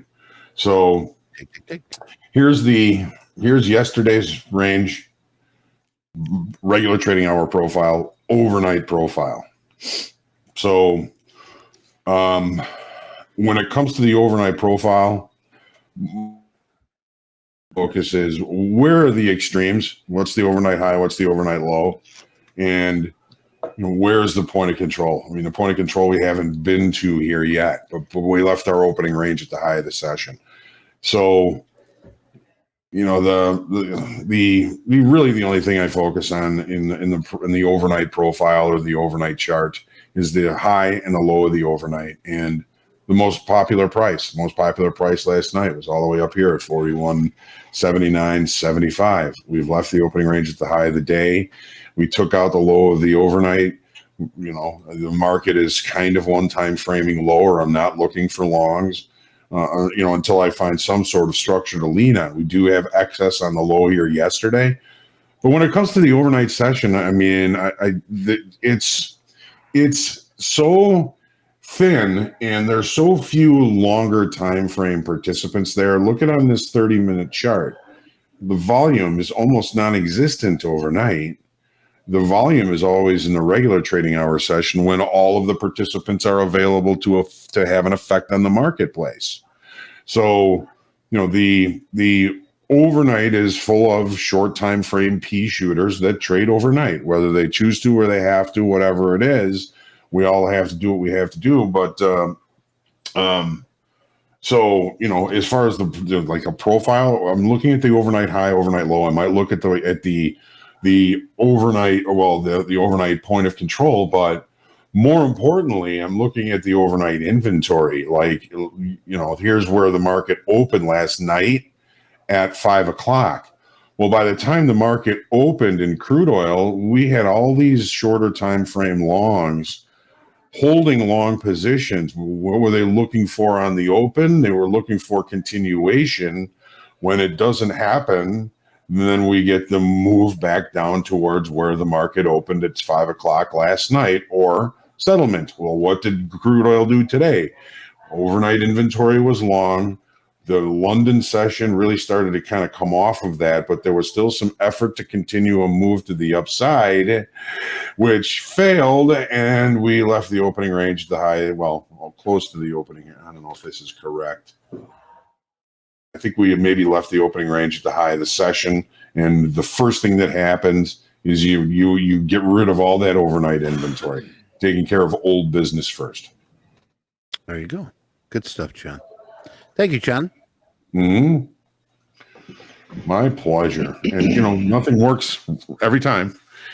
And nothing happens exactly the same way every time. And once you get the right answers, the market's going to change the questions. And it's one of the things that, that keeps you coming back. I mean, it's almost like playing golf. If you're not a good golfer, but you get 1 or 2 good strokes every 9 holes or every 18 holes, you keep coming that's enough back. to keep you coming back. Yeah. Right? All right. So, as you can see here in the chart, please don't forget to share your feedback with us. We've got that link there. We want to make sure that, like we're talking, we're being very transparent here. What can we do to make Topstep TV even better? If you got some ideas, which I know you do, click on that form. And let us know. Yeah, quick and easy. Yeah, quick and easy. Blah blah blah. This, and then explain why, or something. This helps us. I guarantee you guys, we will look at this, and I guarantee you guys, something in here will be something that we put on our list of. Let's add this to blah blah blah time period. Like a week from now, let's test this out, or let's look at this. Right. Hey, John, we're right in the middle right here.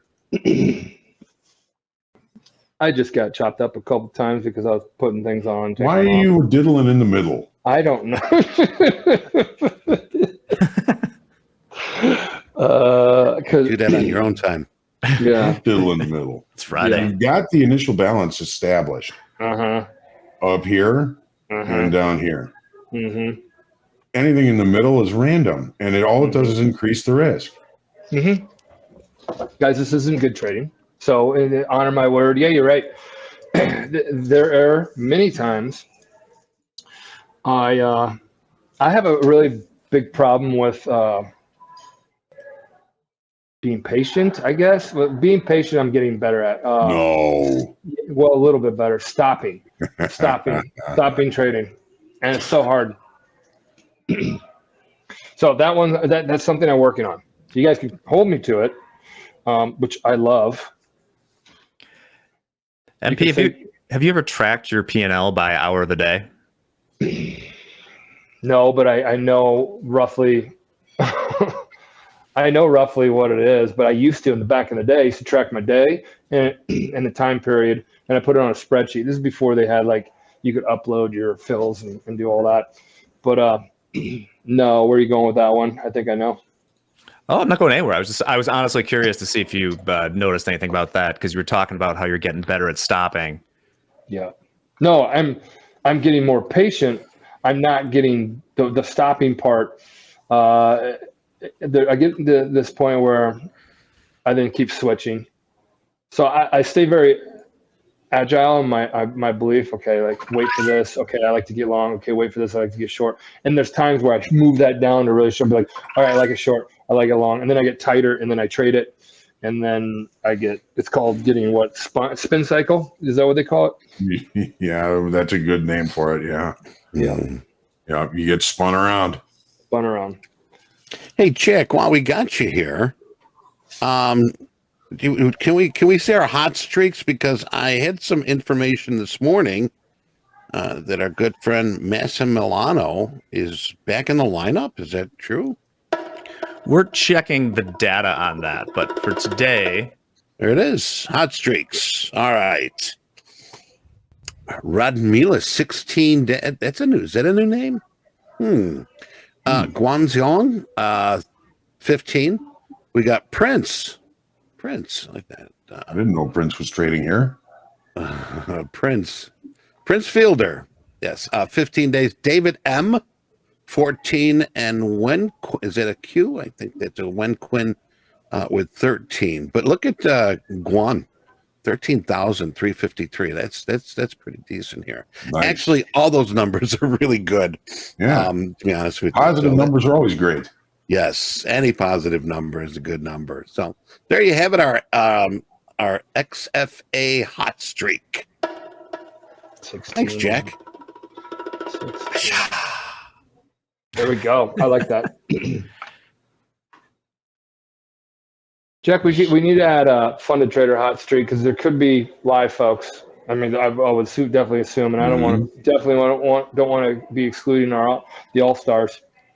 Yeah, we can add them to the list. John, what are you seeing right now? Nas or S&P at kind of the bottom of the range, that's sort of in close to settlement. Nasdaq is still well above settlement. It's showing a little more strength.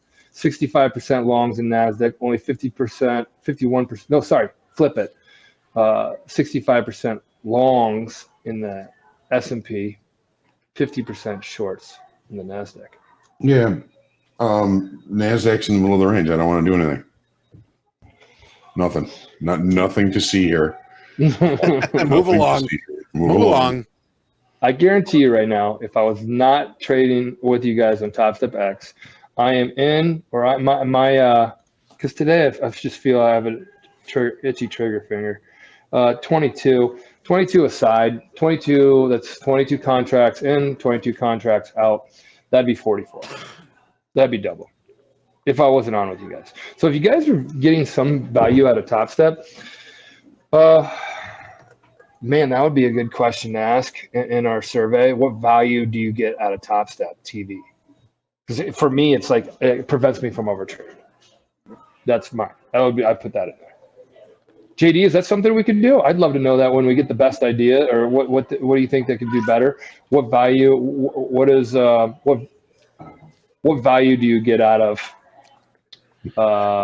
tuning into Topstep TV? We could take those two, and when we have our Topstep TV meeting, we can then go through those. Right on the overtrading, the Beast. The Beast.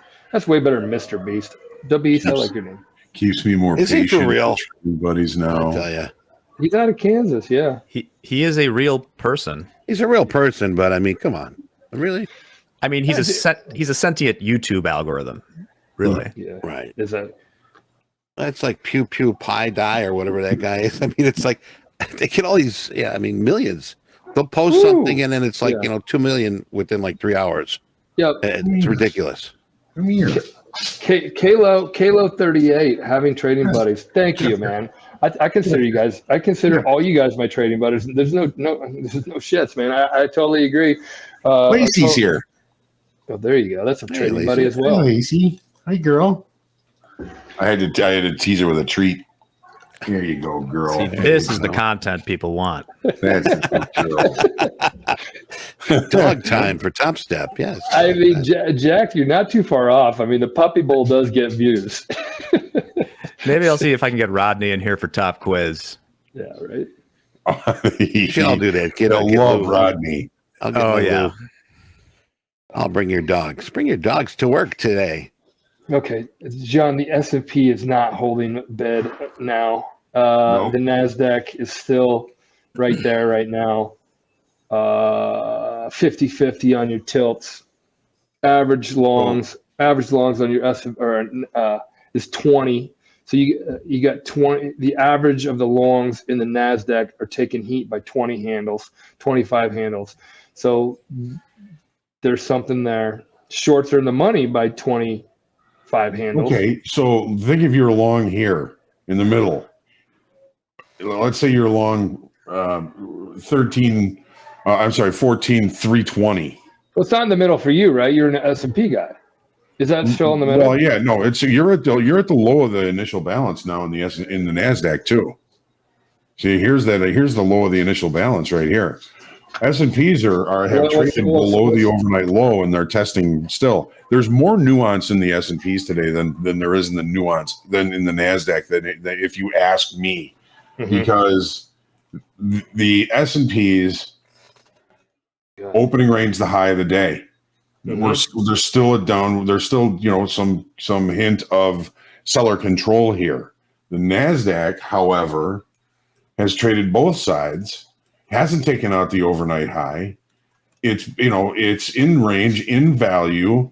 I always pointed out that the high in the S&Ps is the low of the initial balance from yesterday. The Nasdaq is a much stronger market right now. So the nuances, I think, each four opportunities in the S&Ps are much clearer because we've tested down below the overnight low. We're now testing again below the overnight low. We just extended the range. We're still one time framing lower in the S&Ps. We just took out the low in the Nasdaq, but we're still testing down to the overnight low, which is really here. There's the overnight low. John, I'm going to hit you with an electric prodder every time you say something here, and then you don't give me a price because I cannot follow. Because I'm looking at my screen. Right. So what's the price? So the market opened yesterday last night in the Nasdaq at its low of the session. So the overnight low in the Nasdaq, 14,246.50. Now, a lot of folks are going to be looking at that as the overnight low, which is what I was really kind of thinking. But this is that 5 o'clock bar on the open last night. So the low of that bar is the low of the overnight session. Is there a gap? Is that a gap from the Nasdaq open? Because I mean, what happened between 17 at 5 o'clock? Well, I mean, sort of, not really, but I mean, it did gap a bit. I don't know. What do you have? Hold on, I'm looking at my 30 minutes. There's price bar overlap here. Oh, there's price. Not on mine. Not much. Not much. Yeah. Okay. But the fact that that it closed in the middle, well, it closed here, but the 4 o'clock close was here, and then the market opened. It looks like a gap, but there's price bar overlap there. But it's right in the middle of the value area. I mean, there's no reason to be all excited about a gap in that area. Okay.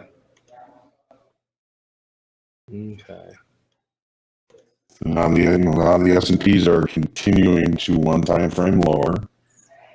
In other words, each 30-minute bar has a lower high and a lower low. Opening range is a dead ass high. Here's the low of the overnight in the S&Ps here, which is 41.67. 41.67, right? You're gonna get like a button that you can hit that'll like give me an electrocution in my chair here. We got a robot voice. We got a robot voice here. Okay. Oh, yeah. All right, I'll come back. Okay. All right. My God, man. Yeah, I tell you, just watching the gold today, I think I'm done for the day here, Michael. Are you? Yeah, I mean, it hit. I was looking at the SMAs. It hit the SMAs. I was hoping that it would hit the settlement, 1997.40. Never got there. I was wrong, and I'm sitting on I'm done for the day. I'm done for the day here. Like I said, I had my chair basically. I was in a hole earlier this morning. I traded early this morning, and put myself in a hole, and got myself out of that hole. I think I'm up maybe $80. And that was it. I'm done because I'm not seeing the market correctly. I'm here to trade. I'm not here to fight the market. And I found myself fighting the market this morning. I'm like, you know what? Forget it. It's just not going to happen today. That is exactly where I'm at after I made that stupid mistake out of the economic release at the top of the hour. And since then, my emotions. Watch that internal dialogue, Michael. Yep. Since then, my internal dialogue. No stupid mistakes, just things to learn from. I mean, the thing is, we've got so much experience trading. It happens to us, I mean, all the time. It's never going to go away. Yeah. It's just part of trading that you have to recognize before it gets too serious or too out of hand. Exactly. Yeah, Scott says he did the same as I did. Down, back, up, done. Yeah. It's probably best. Today might be that day. It's really it becomes, I look back there. I was going to look at my post-it notes. For the week, I'm proud of my week. And here's another lesson that I've learned in my trading is if you bring your stickies with you. Yeah, right. Yeah, that's if you got a week going, call it a scratch week or a positive week, and you aren't seeing Friday well, it does get pretty damn smart to do exactly what Eddie's doing. Yeah. I'm not saying I'm smart. It's just that, you know what, I try to share that with a lot of traders. We're here to trade. We're here to be traders, not warriors. But when you're fighting the market, hoping it goes your direction, and it's not, you're fighting. Mm-hmm. You're fighting, and you're just putting on the trade, hoping and wishing, and it's not a good thing. You don't got it right, even though if your strategy and your game plan, you did it, you did your homework. I mean, sometimes the market doesn't even want to play ball. We all have gremlins. Yeah. So it's Friday, So I gotta go. Yeah, in about a half an hour or two, I gotta go hiking with my two boys, my wife, and another family, and their little buddy. Oh, nice. Yeah, that's what. Go hiking ahead. out there. Yeah, it's all red rock out there. No snow yet. No, we're in Moab, so it might be. Oh, that's right. Yeah, Utah. Okay. Oh, wow. Oh, it's beautiful here. Yeah, small little town. Isn't that where Dakota's from? One of our coaches? I think so. Know. Was it, if so, would like to grab a donut with him at Doughbird, which is like right up the street. I'm a big donut fan. I think if I wanted to add another entrepreneurial adventure journey for me, I would open up a craft donut franchise, or start with one, nail it, and then small, quaint. You guys remember Donut Shop, a donut vault that I used to always bring into the office? Oh my God, those donuts with bacon on them. It's about the size. It's about the size of this. Yeah, exactly. It's about the size of this, but they have trays after trays after trays, and it's such a small space that it's so cool. It's built in this little vault, and I'm like, you don't need a lot of square footage. You can charge $18 for a donut. Wow. Yeah, but they were like cake. Voodoo donuts. Yeah.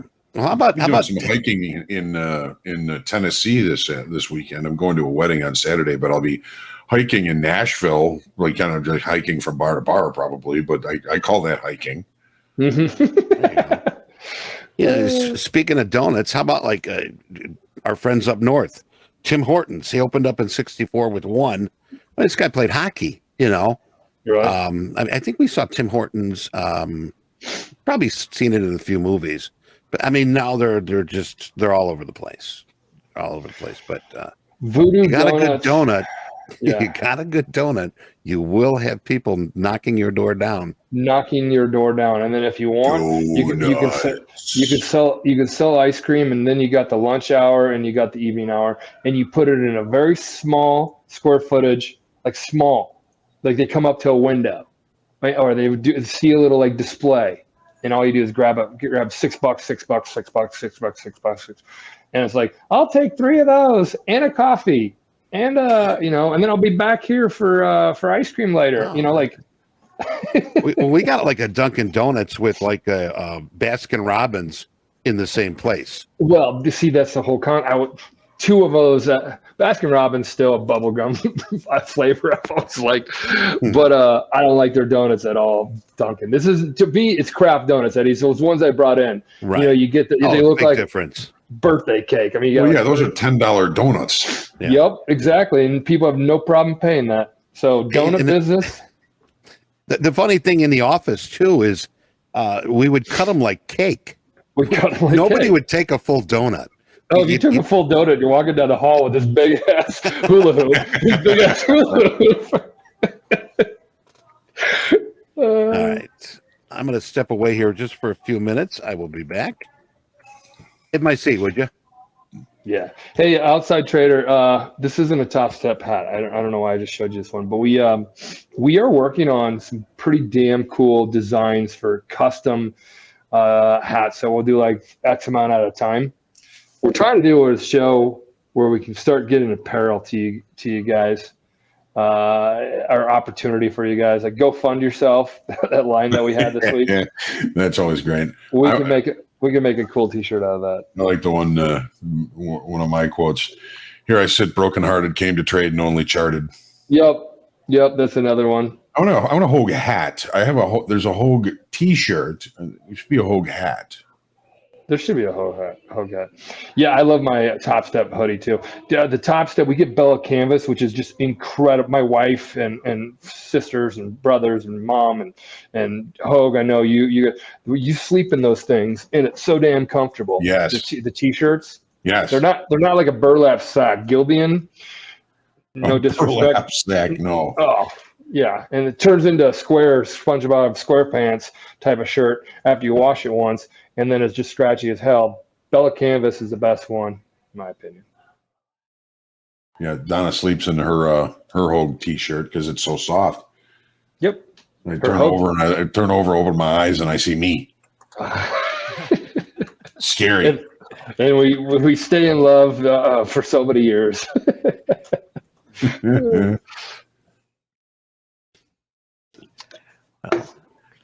On this day, All right. 1027, physicist Lise Meitner, whose research, along with that of Otto Hahn and Fritz, the very German this day in history today, led to the discovery of nuclear fission, died in Cambridge, England in 1968. Of cancer because of the nuclear fission, or does it say? I'd have to talk to James Harden about that one.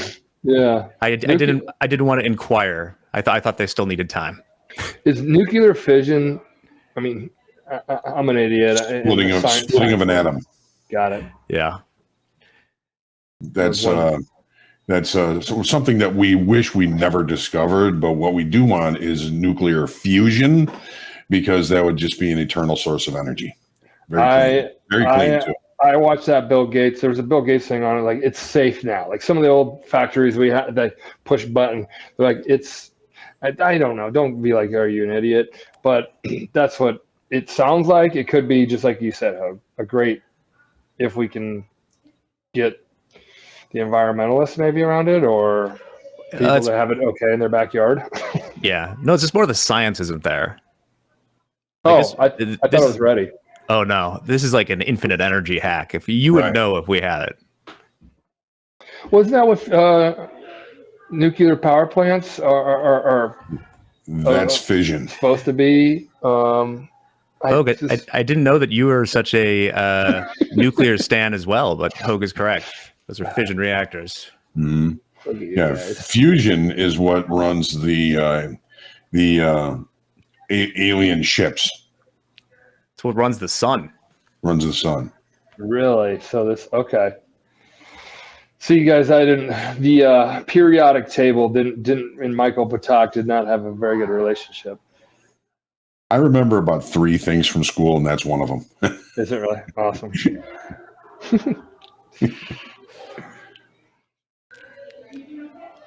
I read some of you guys in here having tough days. Yeah, it's a little bit choppy. It is a little. Yeah, here we are, right back in the middle. Right back in the middle, guys. Looking from the open, look at, you can see John's charts, 30-minute, even like from overnight activity all the way to now. This is pretty. MP is done for the day? No, I'm not done for the day yet. I got a half an hour. What's your P&L now? Where you're at? Were you down a little bit? 680. Now I'm getting bad. No, I'm not liking it. I would like to. I'm trading for a scratch right now. So, and it all happened when I changed my style. Out of that economic release, I then go, well, I think, instead of I wait for the market to wait and see. So that's how quick this business can turn you around, slap you in the face. Yep.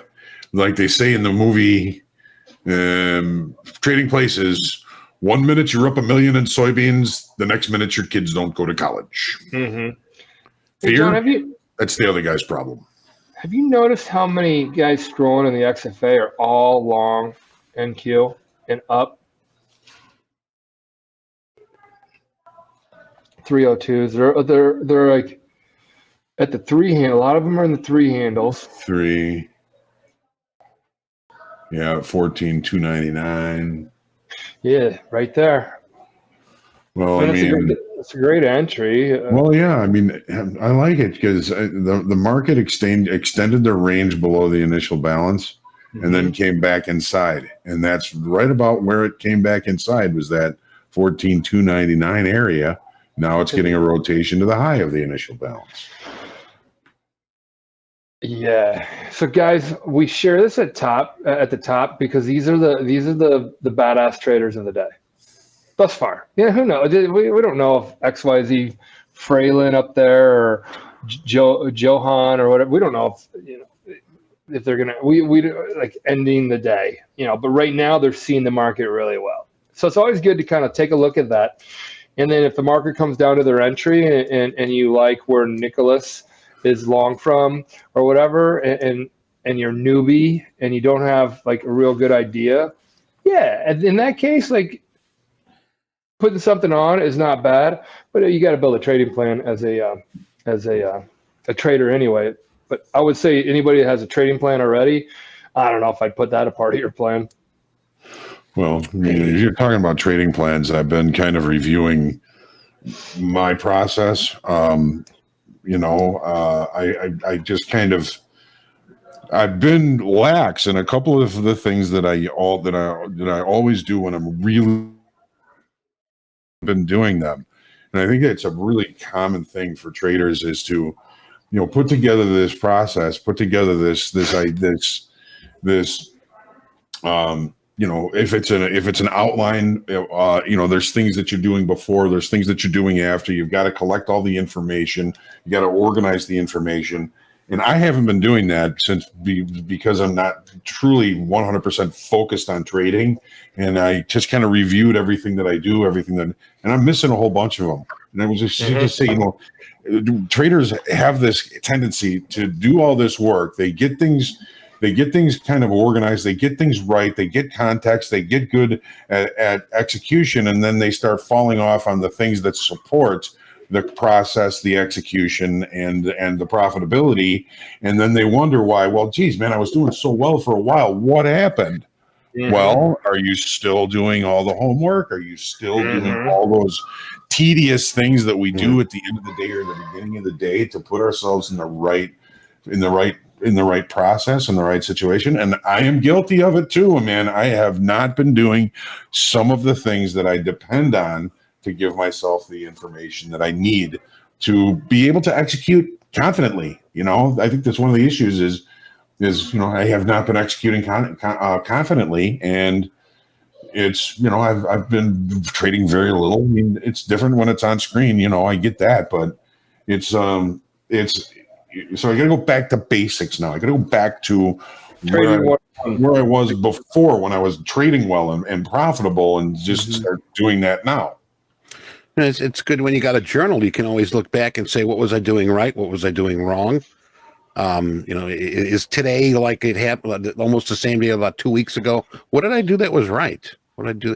And sort of segueing off of that, let me ask our traders, what are you doing that is right? Okay. What are you doing that is wrong? And I want to sort of mention that, we've got over 2,000 people watching. Yeah. And Eddie, while that's happening, I need to fill up my coffee because I need some jolt. Okay. So I'll go steal some coffee. I'm gonna actually. Right there. I'm not going downstairs. It's like downstairs is $3, which is 10 steps, and right there, and there's nobody at the National Parks Conference. Just go buy your coffee. Go, Eddie, if I come back like this, I'll be right back. Tell them you're Grizzly Adams. All right. If you can, let's hit that like button. I mean, if you like what's going on, I'm not forcing anybody to, but I think there's a lot of us, more than 689 people that like what's going on. Hit that like button. And like they say, I don't know if they say smash it, click it, for us OG, for us older folks, just click that little thumbs up. And if you haven't subscribed, please do. Please subscribe. Something's going. It's MP's. I hear a riot. They caught him. It's like a child riot, the worst kind. You with the Twinkie in your hand. Freeze. You can hear that. Oh my goodness. It's causing you'll be reading it. You'll be seeing it in the news this 11 o'clock news tonight. With your walker. But yeah, if you can hit that like button, let's get that number up. At least a G here. 856, 864, 865. Show the love. Show the love. Jim, I don't want to turn on the sirens because that might Scare the kids. Well, scare the kids. It might initiate something that we don't want right now. Oh, you got away. Little Anya. Did you get away? What are you doing? Saw that racket going on back there. We thought you got caught. Well, are you sure you're not like a Chuck E. Cheese? No, I left. I should have muted myself. And then my kids are down there. Oh, okay. And they're screaming for me.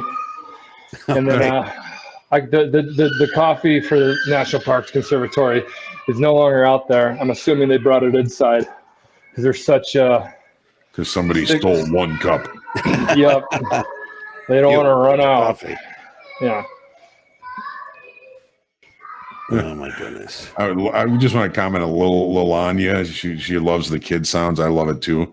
That was in my house constantly when my kids were younger. We were the house that all the kids came to. Oh my God, John! I stay away from that noise when when my wife and I go on vacations together. We're like, oh God, but that's only because we have it all the time. But yeah, we have a backyard that's shaped almost like a baseball diamond. Uh-huh. We had absolutely epic wiffle ball games back there, just every night. Wiffle ball games. Oh God, man, it was the best place. My son is so happy that he grew up where he grew up. He wants to buy this house when we move. Well, you know what he needs in the backyard, Hogue? A 12-foot skeleton from Home Depot, which Oh my goodness. Listen, I totally believe the economy is, I believe that 5% GDP number, if you see the number of 12-foot Home Depot skeletons that are prowling my neighborhood.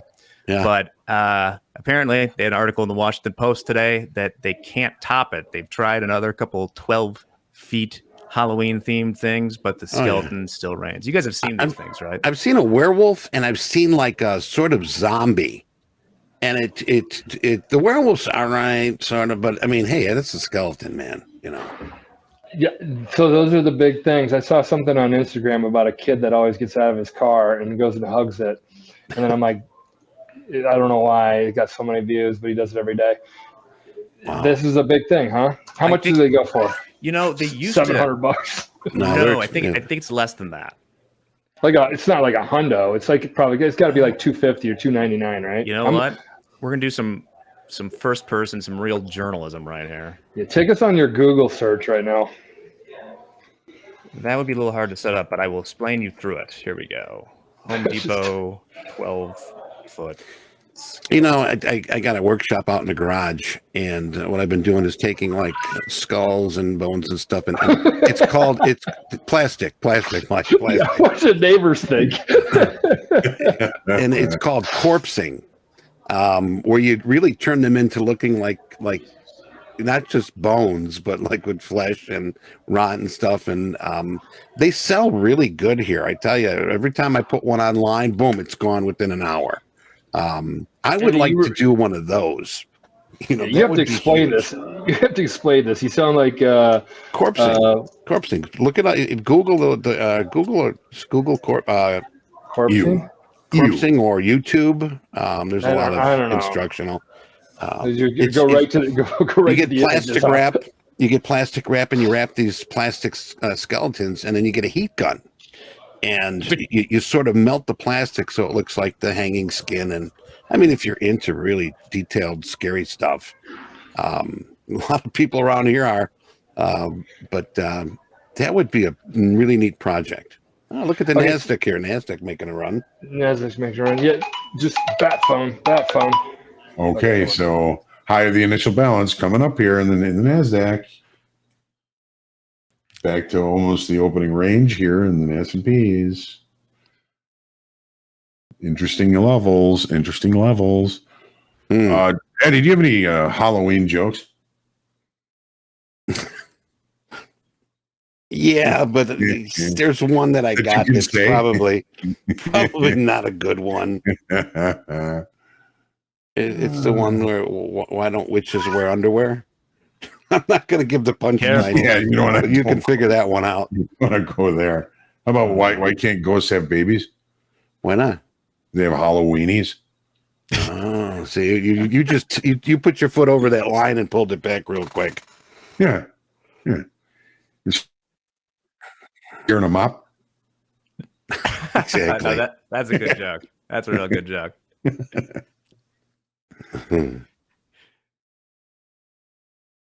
All right.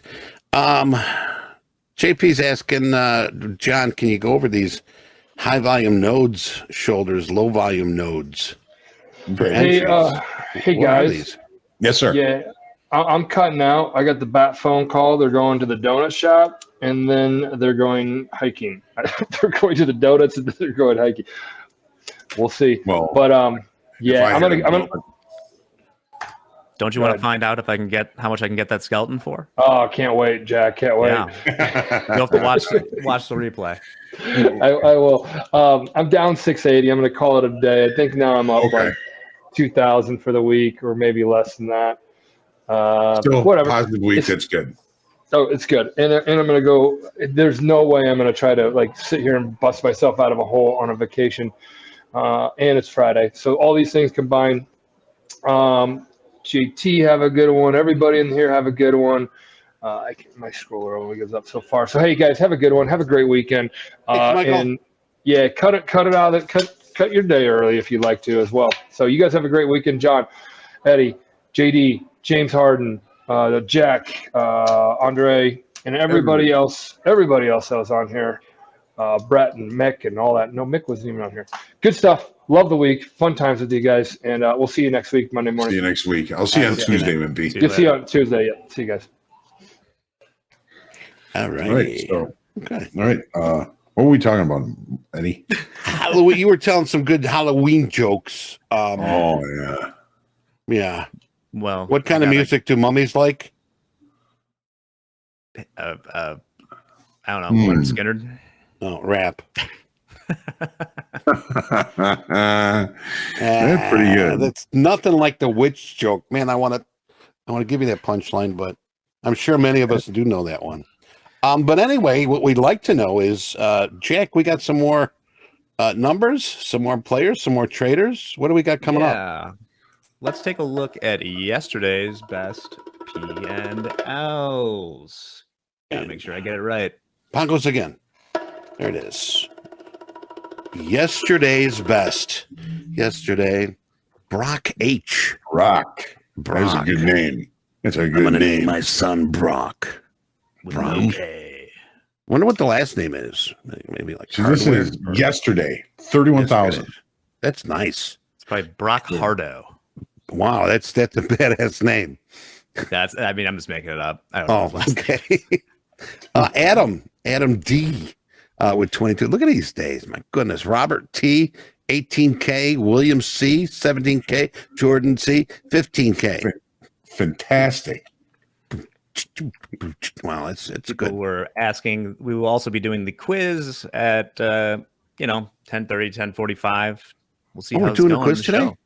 Yeah? Yeah. Oh, boy, you people are lucky. Who do we have as a special guest, or are we keeping it special? It might have to keep special because it is unclear at the moment if the one person will be able to do it. Okay. All right. You know, me and Hogue are always available. So we were going to be going into the high volume nodes, low volume nodes. Yes, John. Thank you. Okay. So a good day to kind of go through it. Hang on a second.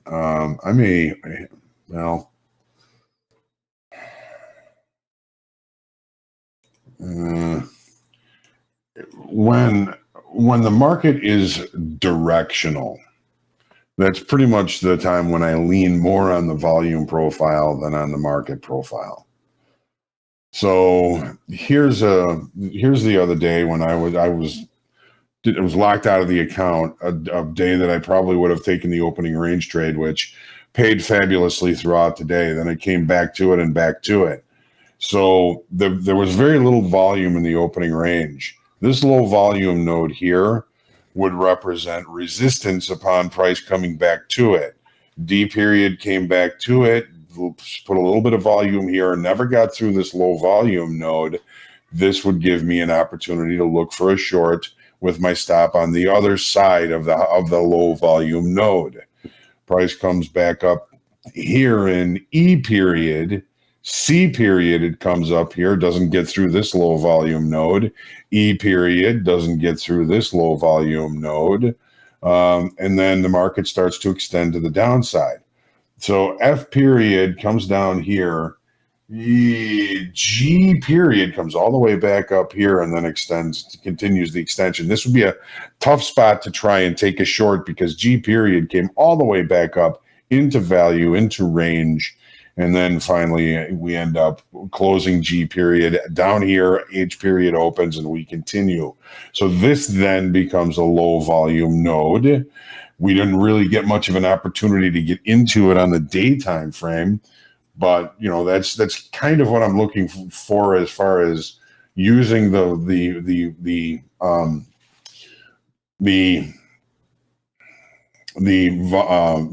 volume profile in this regard, right? So here's kind of a directional move. So G period comes down here, rejects K, G, H, I, J. I mean, it comes all the way back up to the high of value in I period. So then the market comes all the way back down, extends through G period, leaves single TPOs here. Well, it also leaves a low volume node. Well, L period opens, comes back up to the low volume node, the single TPOs, stops short of it, and then the market continues to push lower throughout the rest of the session. Doesn't close with a late spike, but that's kind of what I'm looking for. Now, these are completed profiles. When I'm going to here, let me see if I can bring this up because you can on Tradeovate you can split the TPOs and you can see the volume on the TPOs when they're split. Well, let me juggle or something for a few minutes here, Eddie. I got to try and bring up this profile. Okay. All right. Do that. And I can help you out here, Eddie. Okay. What do you got? Let's see what we got. Got a whole deck of goodies. Let's see here. I am trying to look for some of the Halloween stuff I've built. So you don't think I'm a freak? I mean, it's good money. I tell you, it's people want this scary stuff. Nothing. I think Casper's out the back door. To be honest with you, that Casper stuff and good ghosts and so forth. But it's let's see here. I thought this was a good tweet, and I hope this is real, the tech bro thing. But I like I've been thinking about doing an in real life podcast, like getting friends together, no mics, just discussing. Has anyone tried this? No. What is it? Well, it's just that he's thinking about the idea of trying to do a podcast with no mics, and it's just that he discovered that hanging out with your friends exists. Oh my God. These are tech overlords. Discovered hanging out. Well, welcome. I tell you. I was thinking, I was reminiscing the other night about, being a kid, and the things we used to do for entertainment. I don't know. Some of us, you ever remember, John, maybe you did it. You ever played Kick the Can? Yes. Yes. I mean, that was like when the sun went down, streetlights went on. Damn it. What happened? You okay? I've been watching to see if the S&Ps can take out. Well, we haven't really done it yet to see if the S&Ps can take out the high of the opening range. We haven't missed it yet.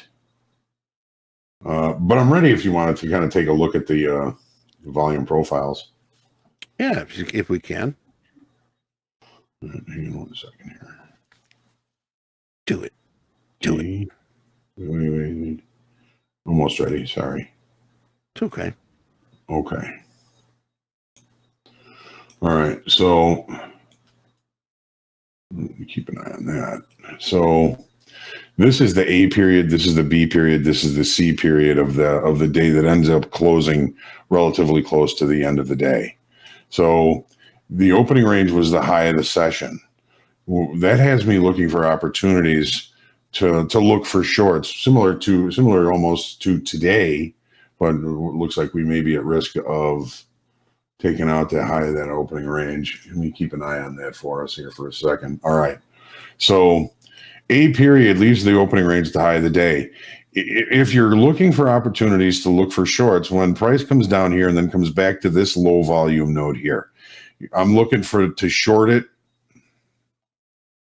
in this. I call them volume shoulders. When the market goes from a high volume node to a low volume node, I call them shoulders for lack of a better word for them. So somewhere on this shoulder, I'm looking for the short with my stop, probably in this case on the other side of the next high volume node. So my stop's going to be up here.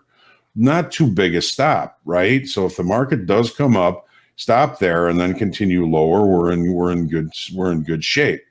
Like my dad used to say, we were in clover or farting through silk sheets. Well, B period opens up, looks lower. This is a low volume node in B. Is it still a low volume node when we put them together? Debatable, but I have to cut them all out. But so this kind of gives an opportunity for us to look for a short against this low volume node. It kind of looks like it's still a low volume node because we're looking at 5,000 up here. We're looking at 2,000 here as far as volume is concerned. So this volume shoulder from here to here becomes an entry level with a stop above here. What about C period? Well, C period has a low volume node and on its own, right? But it's kind of hidden because B period is a high volume area here. So when C period opens up, though the volume shoulder that I would be looking for to try and get in would be from this high volume node to this low volume node. So anywhere in here is the opportunity for us to take the short, use the low volume node as resistance with a stop above. A little bit more risk. Right? So, and there going to be opportunities when we're going to be able to see these things happening in real time. We've taken, I think, a couple of trades off of low volume nodes since we started Topstep TV. I'm not sure how often that has rendered itself an available opportunity for us, but just be watching. We'll be keeping an eye on those opportunities. So we took out the high of the opening range in the S&Ps, and that auction has failed. If the high of the day is in, that gives us a kind of a license or an opportunity for us to look to perhaps see an opportunity for a short. Now, we have a high volume node to a low volume node. Of course, the high of the day, there wasn't a lot of time spent there, but this gives us the volume shoulder. Let me make this bigger here. But this gives us a volume shoulder, high volume to low volume. This volume shoulder gives us an opportunity to limit risk, maybe a little bit past the current high of the session, if we get it. I was kind of looking for this opportunity. Price has already come considerably off of that. Mm-hmm. And so that's when the market runs out of volume, the auction changes direction. Auction processes die in excess. And if that excess here that we were just looking at on the market profile remains, then the market could rotate all the way back down to point of control. It could rotate all the way back down to low of value for today.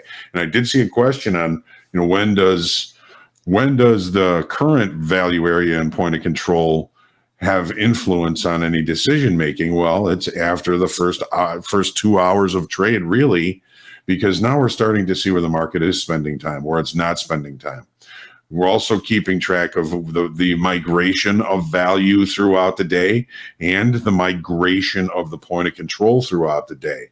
That's more of a TPO migration than a volume point of control migration, because to me, more important than anything in acceptance of price is time.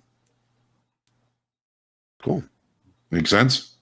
Makes sense. Thank you, John. Mm-hmm. Hopefully that answered your question. A very long question, or a very long answer. Yeah, sorry about that. I just John. clear, You know what? One thing, John, you explain everything, so nobody has any questions afterwards. Well, I hope really so. good.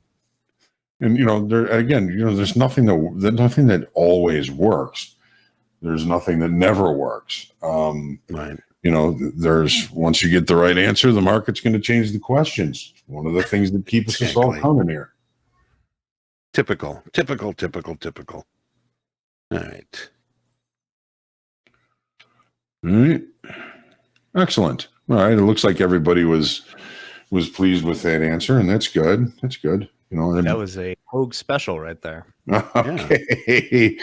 When we were in the office, Dan used to accuse me of putting his dog to sleep when I went on those.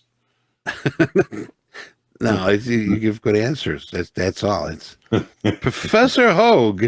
And nobody knows everything. I don't claim to know everything. I just I know what I know, and I share it, and hopefully it's going to help traders find good opportunities in the future. That's the goal. That's the only goal. I am not a genius. I'm just a guy. And we appreciate that. I'm just a guy who learned from geniuses. I'm just a guy. Just a guy. Just a guy. So you are not going to be here with us Monday. On Monday, correct. Okay. But you will be back Tuesday. I know that Michael's got something coming out Monday. I'm not sure what it is. But it should be big. He's always doing something. That's the thing is, he always is, which is the scary part. But I guess, if you'd stop brewing, then we wouldn't be moving forward. So just keep that in mind. But otherwise, I'm trying to find some pictures here, but I think Jack might have one of some of your handiworks. Some of the handiworks, one of the things that I've got, we'll let that. If he gets it, he'll get it. I'll put it to TV producer. Give me a minute, and I will get it for you. All right. But Halloween's my favorite holiday. The only thing on the trading floor would you might have like I mentioned, some of the girls, some of the ladies, some of the women might put a little black on their nose and have like cat ears or something cute. But there was a lot of candy going around. There was a lot of candy. We always had the candy. John, what was let's see here. We've got NASDAQ making a nice run here, a little pullback right now. Mm-hmm. I tell you, I'm glad I am not touching gold anymore today.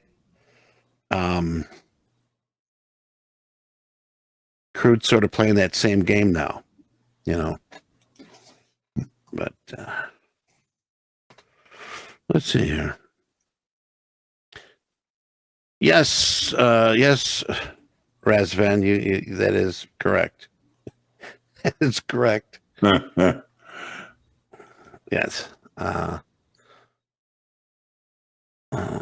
Let's see. I'm trying to get a question here, a comment. Here you go, Eddie. Oh, you got it? You put it up there? Yeah, this is something this is a puppet I made. It's for a cable TV show, Incognito Cinema Warriors, sort of like a Mystery Science Theater kind of show. And they had him. Somebody was under a table. You could put your hand up through the neck, and they had like a big glass container over the top, and this thing would talk. His name was Zed. Zed. Zed's dead. Zed is dead Zed, exactly. And he would talk to the host, and they riff movies and stuff. They were riffing movies, but that's one of the things that you could call it sort of corpsed, but a lot of latex going into that one. Who's your latex salesman? Honestly, I get it off of Amazon or eBay or Vandalay Industries. I don't know. No, usually like boat companies use a lot of latex for boat repair. You usually get it cheap that way. So very cool. Very cool. I mean, it's crazy, right? They loved it. It's the zombie head that talked. So anyway, Halloween. You're a man of many diverse talents, Eddie. Like we were talking about yesterday, jack of all trades, master to none. I stop right there. I don't go any further. Yeah, master to none.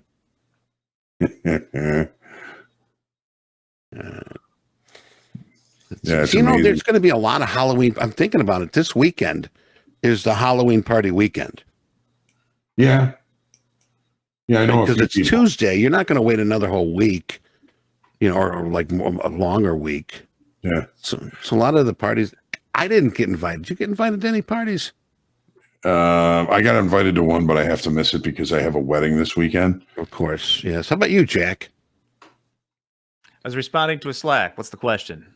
Oh, this weekend is like the Halloween parties. Did you get invited to any? Well, I would hope I did because my wife is having her birthday party. So my wife's birthday was yesterday. Okay. And so every year she does something Halloween. So we're going to Chinatown karaoke. Chinatown karaoke. Chinatown karaoke is the best karaoke in Explain. Chicago. Well, they do it straight. Ironically enough, I think it's called Korean style, where you get your own rooms. So you bring your friends, and you're in littler karaoke rooms with just them, so you can really just let it out. Also, last time we were there, it was like there were no rules. There was like when we were leaving, there was like a pit bull running around the place. People passed out on the floor. Wild stuff at Chinatown karaoke. Oh my! Huh? That sounds fun, though. I think we did that. Didn't we do that, John? We did that with a Topstep. Venture. Yeah. Where they and there were like there were like 3 individual rooms where you could go in and close the door and do karaoke, which was pretty cool. I mean, I can understand that. You don't want to if you don't want to sing in front of a bunch of a room full of people, right? Yeah, which I have done, but these days pretty much anything that I can sing is probably going to be more like Johnny Cash than anything else. Trying to get with our voices. Our voice is so rugged and gritty. I'm Johnny Cash. He's Johnny Cash. I'm Tony Coyne. Oh, we got shoulder tap coming up here in a minute. Yeah. It's here to get Brett involved. Brett. I bet you know what? I bet you Brett's going to a party. He's one of those younger guys, Yeah. Younger guys. I'm sure. They all go to those parties. Sure. I'm not really a big fan of like dressing up, but I'd probably dress up on Tuesday though. Maybe. I used to love it. I used to love dressing up.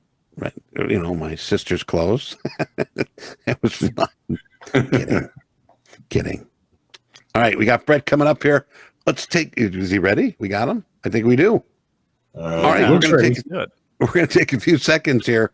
We'll be back with Brett on this wonderful Friday.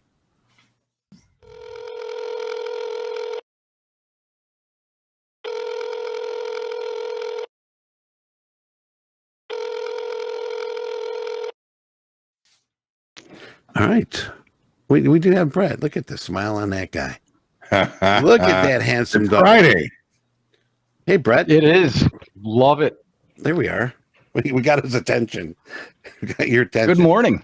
Hey, is that the camera that shows right behind you? Is that the camera that is Shows up. showing? I always the get city? that wrong. It looks like it's over my left shoulder. I know. But yes, we do that's that too. looking down LaSalle Street. That I think you guys were playing with Jack yesterday. Yeah, that was But pretty really cool. gives some phenomenal views. That's that one, It's- right? it's Yeah, that's live. cool. Yeah. Yeah, that's over my shoulder. Right. Very And cool. if you see that street, that is Jackson. That's the street That's LaSalle. Batman was filmed on. This Right? is the building. Well, this is the building where he sort of launches his motorcycle off it and comes back again, and that's the street where that truck flipped it. But I don't know if they did the flip on the street. I don't know. That's but cool. That's though. looking north, right up LaSalle Street. Yeah. Yeah, you can actually see a sliver of the lake, and I think it might be the playpen just on the north side of Navy Pier in Chicago. Playpen. What's that? A strip club? But no, that's where all the boats go in okay. Lake Michigan to hang out. That's one I didn't go to. And but that's the LaSalle Street Canyon. You can see all the way up it for probably about 2-3 miles, all the way to the lake. All the way to the So- lake. Yep. We've got a great view from way up here. Maybe one day we can sort of have an extra camera with some multi-views. But anyway, multi-traders.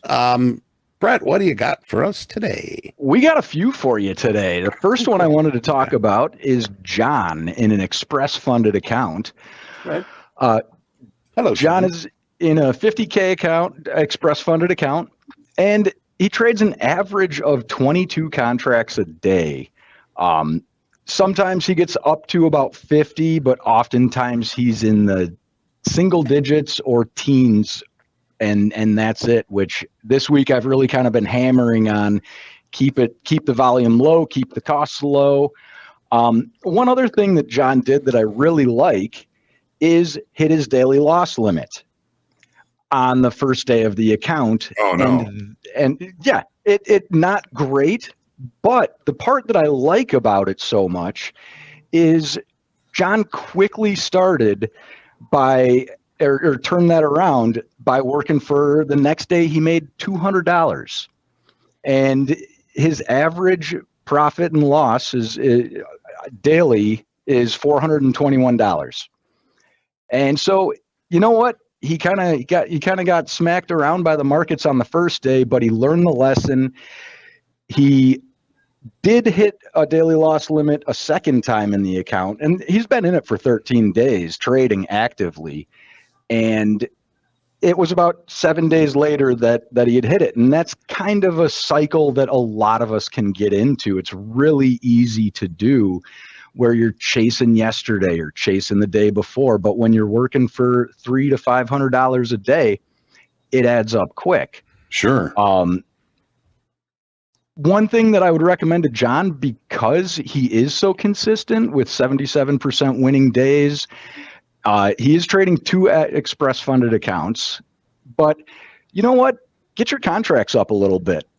Dip into the micros. Try some new strategies. You're a S&P trader, and try something different, but don't do it in the big markets. Do it in the micro where fees are lower, risk is lower, and when you're doing those trades, you're not necessarily out to make profits on them.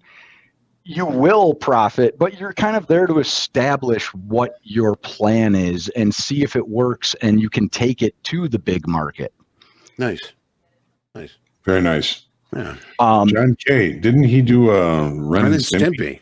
Stimpy. Yeah. Man, that's Creator an of Ren and reference. Stimpy. You blithering idiot. Yeah. One of my Because favorites. it's an old reference. It's like a new cartoon to me. That was a great one. Next trader we've got Andy. Andy Ross is in an express funded account as well, also a 50K account. And I wanted to highlight Andy because it really complements what I was saying about John well. Andy's only been in this account. Today's his 4th day. 100% so far. I checked Nice. a few minutes ago, and he's up $500 for today. Cool. But what I wanted to highlight with them is this is their first trading combine, and they reached a funded level with it. Wow. They did that with just one reset, and they're taking, whether it be trading combine, express funded account, I'm hoping soon live funded account, they take it very seriously, and that's the key. What I wanted to highlight with Andy is the daily account P&L. Normally, I don't list out every day of a trader's P&L, but the first day in the account, they had $216. Day 2, they about doubled it. Nice. Day 3, they about doubled it. Oh, doubled it. Yeah. And I love this. This is kind of what I was talking about with John, who we spoke about earlier. What you do is have your trading P&L start cruising up, and if you do hit a chunk and pull back, then it's time to go back to day 1, make $200. Then day 2, make $500, and just slowly ramp it up. Nice. Cool. And that was only one reset, right? Yeah, that was one reset. He started at the end of September. I want to say September 27th, and he's been killing it. He passed the trading combine, got his express funded account, and next box for us to check off is hopefully today stays a winning day, and then take a payout after you get your 5th winning day. Because we can offer payouts on these accounts based on the data that we collect off of your trading in the simulated markets. Very nice. I wonder if that's Andy that coined the fire drill. I wonder. I have heard that he's an active watcher of YouTube or Topstep TV. It might be him. Do they have fire drills in the UK, or do they have some ridiculous name for them? I don't know. It's a good question. Yeah. Fire is a fire, as far as I'm concerned. They're called heaty strikes. Fire drill in high school was when you hit a red light when you're in a car with your friends, and everybody'd switch seats. That was a fire drill. Runs around and switches seats. Yeah. Okay. We're going with heaty tests. In the UK, they call them heaty tests, not fire drills. Fire drills. Huh. That's not real. I just coined that, but I'm hoping to make it stick. All right. Here's another coin. You're a trendsetter. I also heard New York is going to be thinking about changing their fire truck sirens to the more European sounding one. So you got that here. Yeah. I like our tried and true. Yeah. All right, we've got one more trader for you today. It's Guanchong. And Guanchong had 2 express funded accounts. Mm-hmm.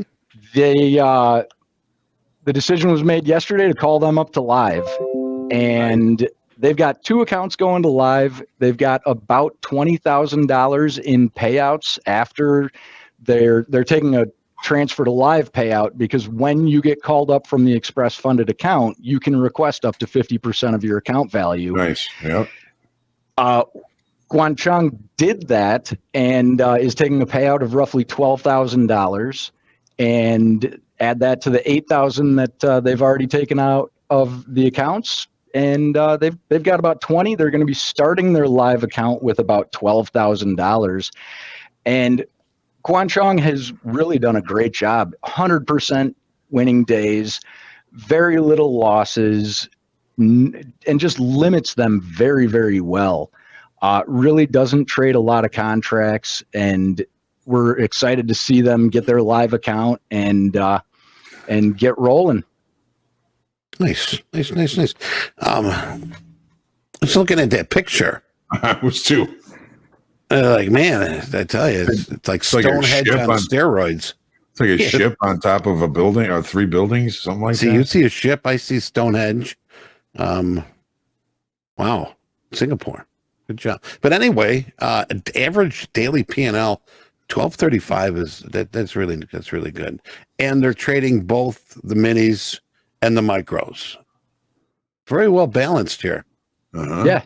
And actually, Eddie, I'm glad you said that. One thing that I would always do when I traded full time was I would do a 1 lot, even if I wanted to do a 2 or a 5 or whatever, do a one lot, make sure everything is sound on the trading platform, and you're not going to get caught by something unexpected. But if you do, it's just one, and even do it in the micros if you want. Right.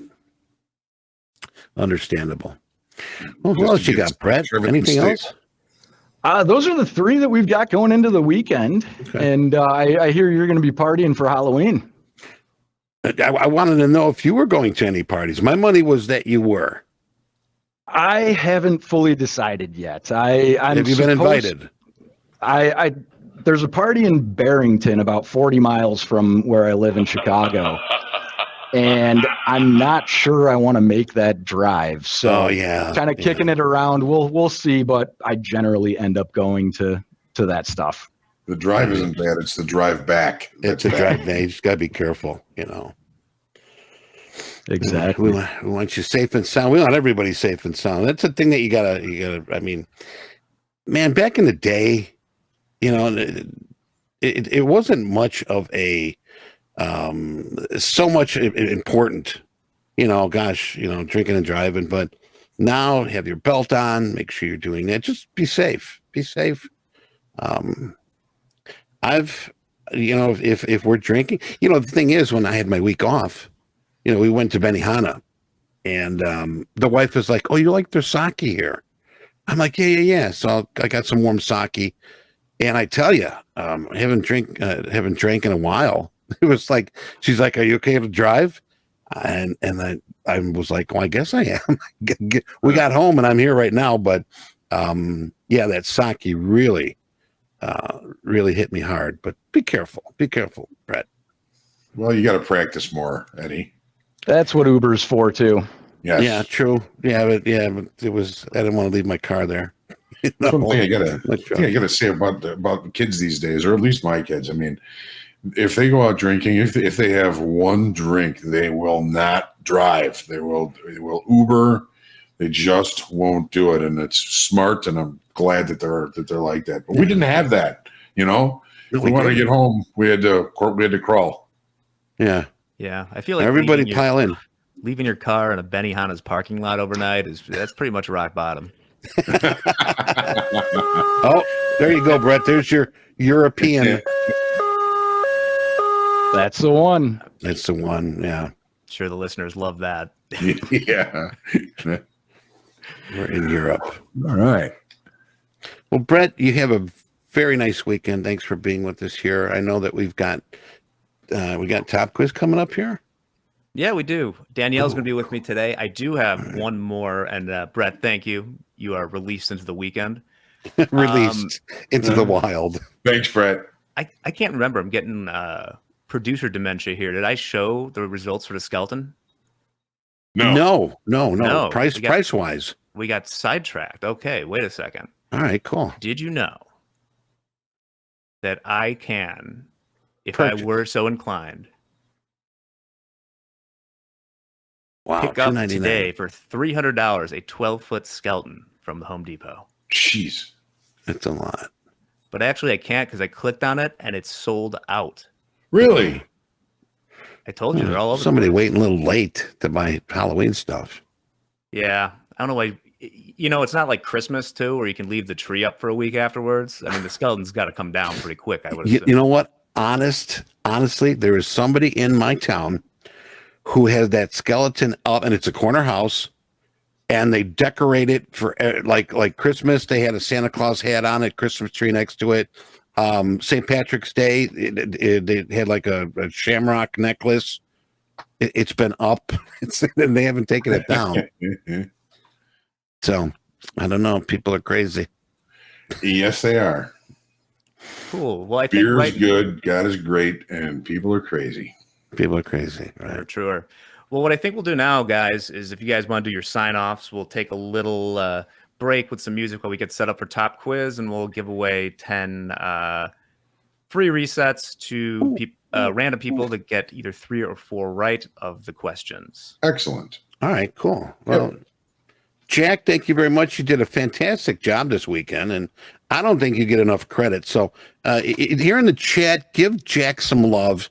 All right. And don't forget to like, if you like what we were doing here today, we'd appreciate it. Hit that like button. As a matter of fact, I haven't hit one. So there I am, 997. Subscribe. And Johnny, you're leaving soon. Yeah. As soon as Donna comes home, she'll finish packing. We'll hit the road and be in Nashville by 7 or 8 o'clock. Probably 8 o'clock, maybe 9. I don't know. It depends on how many times we have to stop. But Nashville. Yeah. All right. Everybody have a great weekend. Thanks to everybody at Topstep that helps us get this through every day. Jack, we got James, we got JD, we got everybody. So thank you guys very much. You guys do an awesome job. Eddie, thank you. It's great to have you back this week. You're going to be missing me on Monday, but I'll see you, miss you back here on Tuesday. And be kind to yourself, everybody. Be kind to others. Make sure you continue to pray for peace, please, and blessings to you all. We'll see you soon. All right, you guys take care.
Now, hello, everybody. Hello. Welcome to Top Quiz. It's Friday. I'm Jack. This is Danielle. Let's get weird.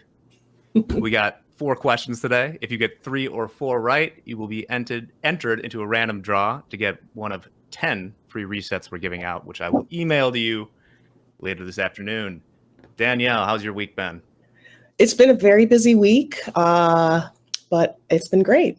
Rounding out the week, getting some things done, and hoping to kick my feet up and read the Britney Spears book this weekend. Ooh, nice. Let me know how that goes. I will. We get big announcements coming next week, I think. Yes, I got to rest for that.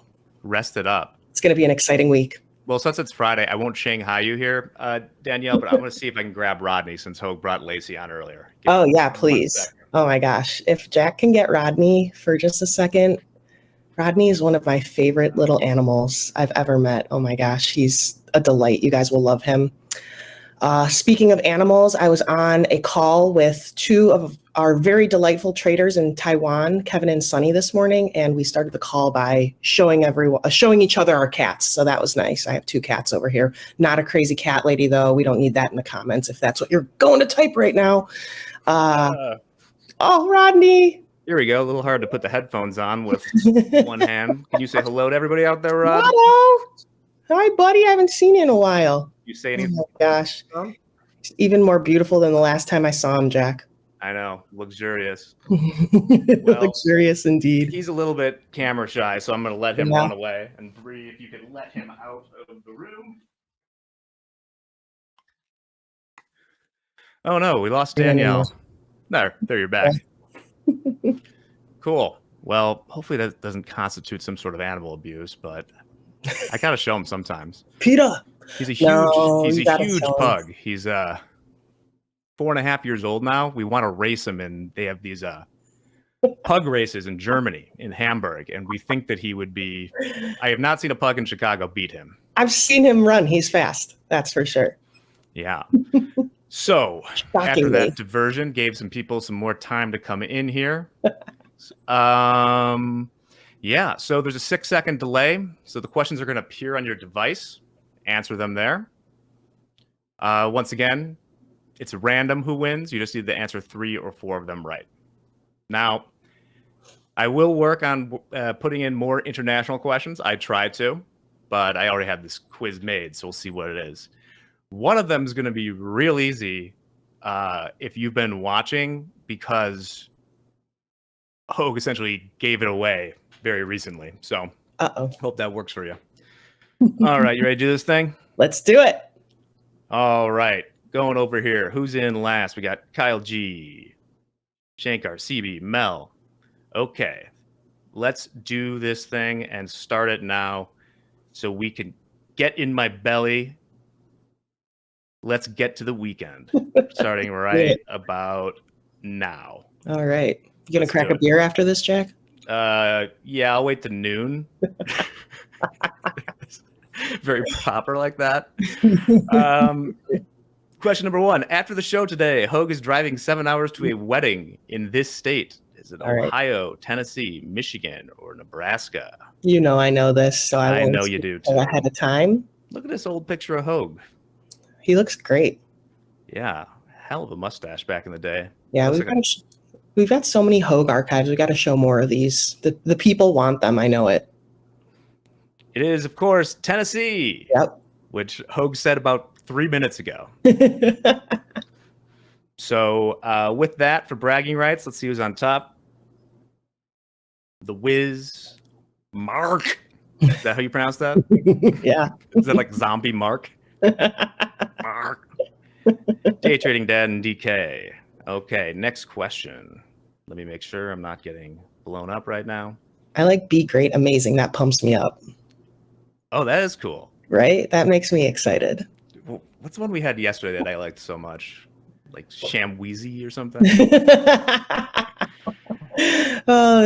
Nothing more I love than hearing you read these names. It's really brings true joy to my life. All right. As well. Next question. National RV Recreational Vehicle Day is a totally legitimate holiday celebrated the second Saturday of this month. Is it May, June, July, or August? Okay, I'm going to take a guess. I'm going to say May, because if they're smart marketers, they want to kick that off in May, get people thinking about the RVs for their summer vacation. Can you tell what department Danielle is in? It is actually the second Saturday of June. Ah. Once again, you're welcome, Googlers. I can see that. I'm gonna start asking questions like, "What's the 700th digit of pi?" and see how many people are really playing fast and loose. That's why we do random winners. I love it. Okay. By the way, if you're wondering why I had this super random question, you don't have time to Google. You have 20 seconds. That's plenty of time to Google. Sorry, I lost my train of thought. Yeah, how did this question come about? Oh, because I thought it was going to be someone else today as the guest. Do they have an RV? They spent a month living, going around in an RV. Got it. So, yes, I know. That was the randomness. All right. Very cool. Very cool. Not me. Never been camping. Hope I never have to go camping. No offense to the RV person on our team. Not even glamping? It's not for me. I'm an indoor cat. The Wiz, Be Great Amazing, Nicole wins, Doggoland, and Average Joe in the top. Let's go to the next question. On September 29th, 2023, this musical act played the first concert at the Sphere in Las Vegas. Was it U2, Adele, the Rolling Stones, or Papa Roach? God, I wish it was Papa Roach. That would be sick. That's how you would get me to the Sphere. I know what this is, so I won't spoil it for those that don't. Not a band I enjoy personally. You can do it now. U2. It is indeed U2. I'm with you. I don't quite get why they're so big. I like some of their early songs, but I would it would never cross my mind to go see a U2 show. I can imagine it would be really intense, but I will tell you one fun song of theirs that's really underrated is Discotheque. It's Friday. Go check that song out. Just trust me. So it says Adele isn't a musical act? What does that mean? Adele haters.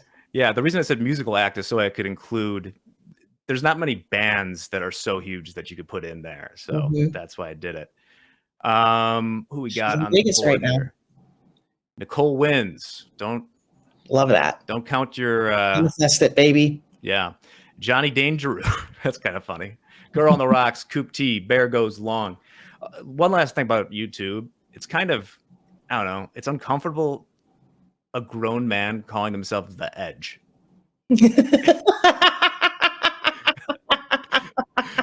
He's like 50 something years old, probably, maybe 60. He's going around like, I'm The Edge. Yeah. The band gives me the cringe. I can't. I've never really enjoyed them. Yeah. All right. When they forced their song upon us in the iPhones, that was weird, you know? That was some weird marketing. We will never drop a U2 album in the Combine dashboard. No, I will not be marketing that. All right. Final question coming down the pipe. All right. The first futures exchange market was established in Osaka in 1697. What were they trading? Oh, wow. That's really interesting. I didn't know that. Rice or land? Steel rice. I'm totally guessing, so I'm going to go early on this. I'm going to guess land. I really don't know. That's a very interesting question, Jack. It is rice. Okay, I thought that seemed too obvious. Darn it. Yeah, it was interesting to read about. I don't think it was a firm. I had to be careful the way I phrased this question because I only have so many characters. It's believed to be where the first futures contracts were traded. Obviously, there wasn't exchange or anything like that, but it was indeed rice. Let's see. For bragging rights, by the way, I'll contact the winners by email later. Bear Goes Long in third. Nice. That's a great name. In second, Coop T. And in first, of course, is my very good friend, Johnny Dangeroo. That's a great name. Or Donnie Dangero. I'm a dork and BZ. Coming fourth and fifth there. Anyway. All right. Well, thank you guys so much, guys and gals, traders all over, for watching this week. We're going to be back every weekday for the foreseeable future at 8 a.m. Until then, probably stop trading for today, relax a little bit, have a nice weekend, and we will catch you Monday morning. Danielle, thank you so much for playing. Always great to be here with you and all of our traders. We'll see you Monday morning. Adios, everybody.